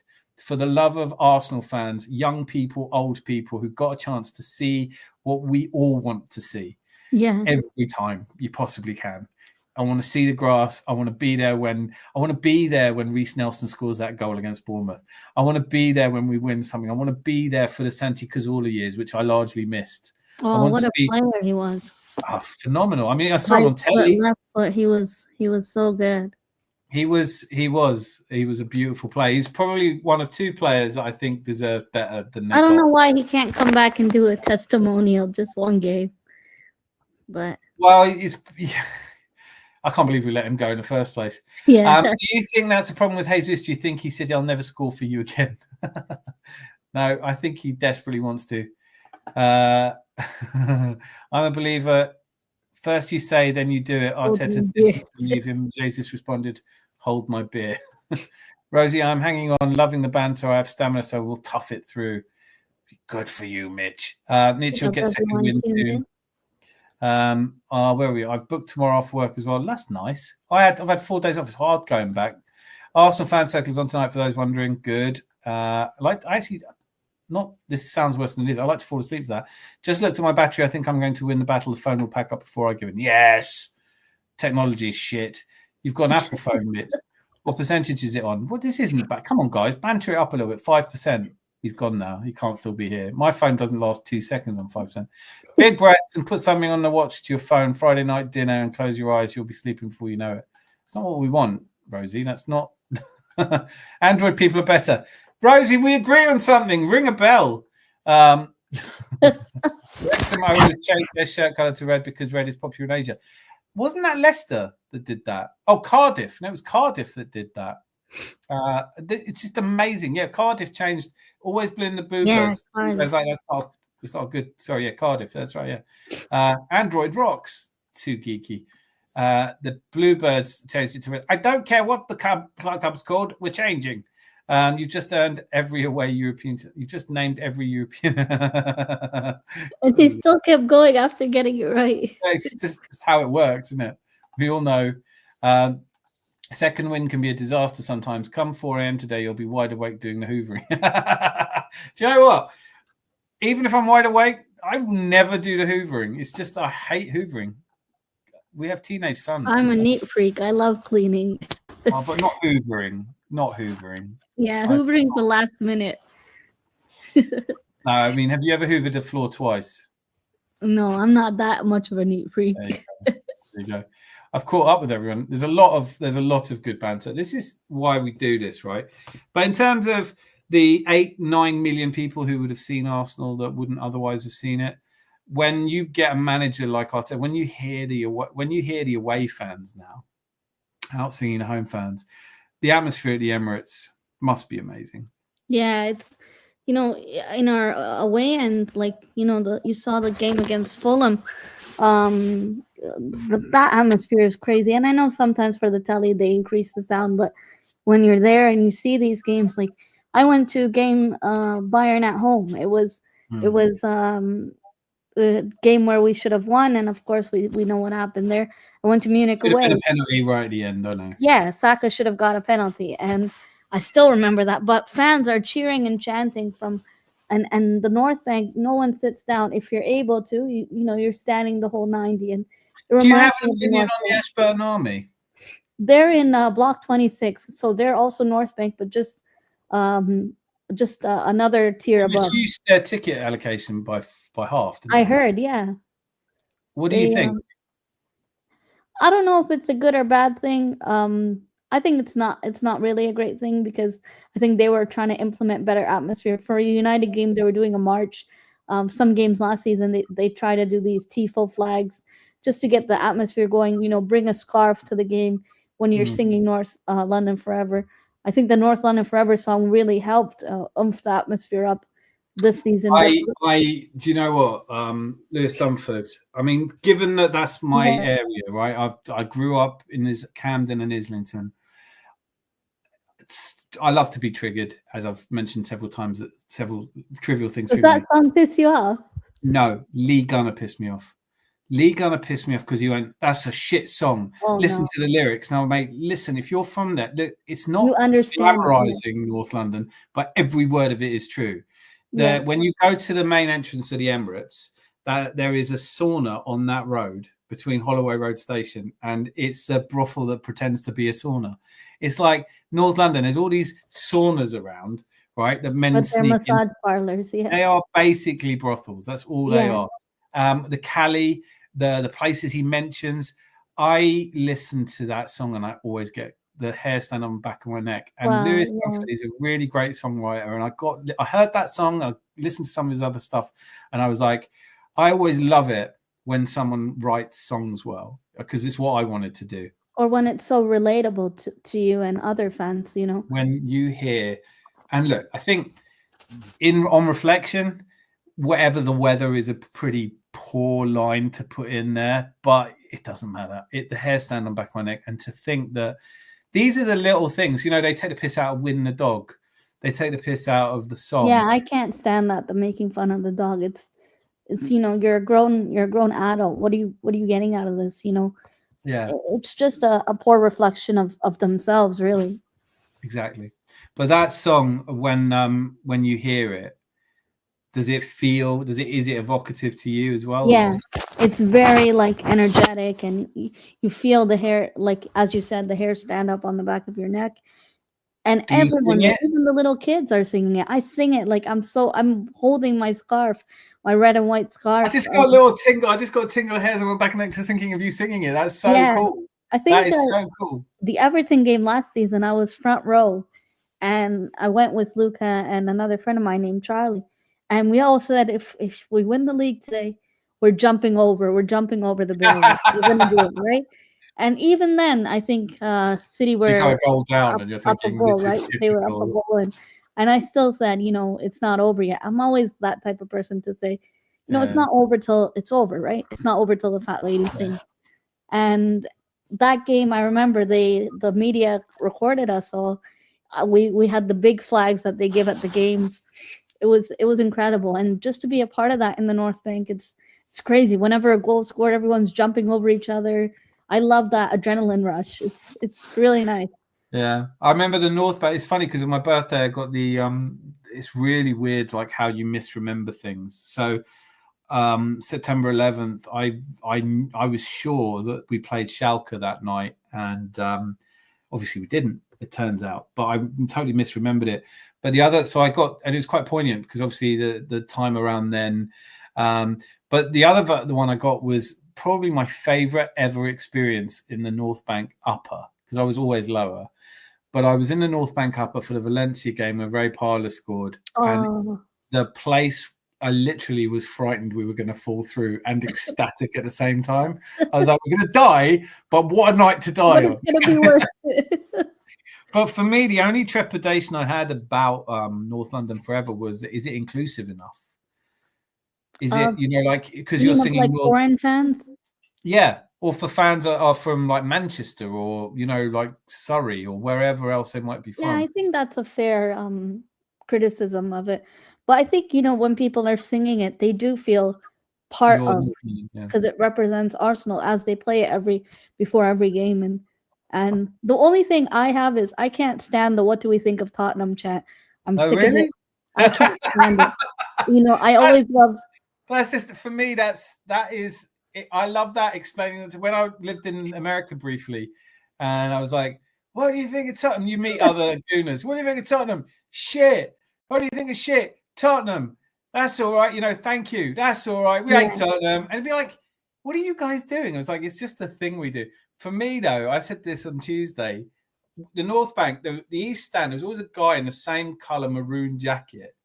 And the East Stand never made any noise, right? Like they were even now it's very quiet. So you got a West Stand literally in their fur coats sitting there, just armchair relatives of the players and shit like that. And you got the clock end, gotta love them, but they were our rivals for noise. We always won. Yeah. And then you had this bloke at the East Stand, and it would always be like, especially towards the end, where I was always like struggling to stay awake because I'd been up for a couple of days. I didn't just want to sit down, and I know it's like bad. Like I've had people say to me, "How could you sit down at a football match?" And I was like, it's comfortable, just comfortable, sit down, watch the match. After not sleeping for 4 days. And then he's like, stand up if you hate Tottenham. I was like, of course I hate Tottenham, but do I have to? So we'd do it, and it seemed to go on forever. And then me and my mate Chris would go, sit down if you hate Tottenham. And it was like, that's much better. So that was the one that bugged me. My favorite chant is we won the league at Anfield, we won it at the Lane. Okay, that's brilliant you said that, because I love it. And that's another one, hair stand at the back of the neck. But I kind of feel bad when we lift songs off other teams. Yeah. That's a problem for me. That's a Liverpool song. That's what I was going to say. Liverpool have the best chance. I think they have one of the best chance, but they don't get going until there's momentum in their games. Yeah. It's a funny place, Anfield, like that, where if it's going against them, that's why it was so frustrating a couple of years ago when was it Granit Xhaka? It was Granit Xhaka, wasn't it? Yeah, he got sent off. Tackled the Trent. Yeah. And he got them all inspired to sing. But fair's fair. He's supposed to tackle people. But in terms of favourite chants, what's your absolute favourite? Oh, my all-time favourite chant. That's hard to pick. I think it's got to be "We Are North Bank." We're North Bank. That one's a classic. But if it's not that one, we're the North Bank. We're the North Bank. We're the North Bank. One Dennis Bergkamp. There's only one Dennis Bergkamp. One Dennis Bergkamp. Thierry Henry. She wore a yellow ribbon. I like that one too. Oh, she would. That one's really sentimental. That is weird, isn't it? That's an ancient one. Then there's I think my favorite novelty chant was, and you won't have heard this, I'm sure. If they still say this, I would be so happy, but I can't see it. And number one is Perry Groves. No. Right, so this chant goes like this, goes all the way through. It goes, and number 2 is Perry Groves, and number 3 is Perry Groves, and number 4, it goes to 7, and then there's number 7 is Liam Brady, and number 8 is Perry, and it goes all the way through to 11 is Perry Groves, and then it goes, we all live in a Perry Groves world, a Perry Groves world. And the thing is, Perry Groves was like a cult hero. He does stadium tours now. He was at the game yesterday for him and Walcott and Nigel Winterburn. I would be, yeah. I mean, do you know when you do have a show like this and you think, do you know what are the ambitions? One day, if I could get Perry Groves on here. Oh, that'd be incredible. Just Perry Groves, if you're watching, and I know you are, right, from the future. No, Perry Groves. There's so many, but that's why, you know, when Lee Gunner went into Martin Keown and called him a wrong'un. Yeah, that's for the comment on Saliba, I think it was. I just think, I don't care who you are. You don't have the right to say that. Take my captain's mouth out, just shut up for a bit. You know, like I can get a Spurs fan saying it. I can see them burning effigies of Sol Campbell. But what I can't get is our own fans, I will never say his name. Yeah. Just you should be able to take a vote and just expel them. Just go, we're taking you're not a fan. We're taking your Arsenal card away. Yeah, you're not an Arsenal fan. We don't need you. Do you know the chat's died and I have work and I'm sure you've been up for too long. Miss Melina, can I just say this has been hugely enjoyable. Thank you very much, Dan. I hope you come on very often. Join your stream for several weeks now, but whenever I catch you live, I'm on a train and it's so loud. I don't think it would be the best environment to join a stream. No, I'm so chuffed that you did, and it's been absolutely brilliant. And I want you to come on many times so I can hear more about what. As always, feel free. You're welcome on our streams with Moss. We're very laid back. It's an open house for you and Rosie. Rosie, I don't know if she'll ever join a stream, but we know her chat comments can rile us up anyway. Rosie is integral. Who's saying? Oh, some people saying good night already. TTFN, keep safe, Mitch. Good night, everybody. Good night, Miss Minnie. Let's do this again real soon, and thank you so much. And I'm absolutely delighted. It's been a real pleasure. Thank you, everybody. You know the drill. Tuesdays and Thursdays. There will be a Sunday show, 10:30 at night, if you're around. And please do join us. And until I see you again, be lucky and lots of love. See you.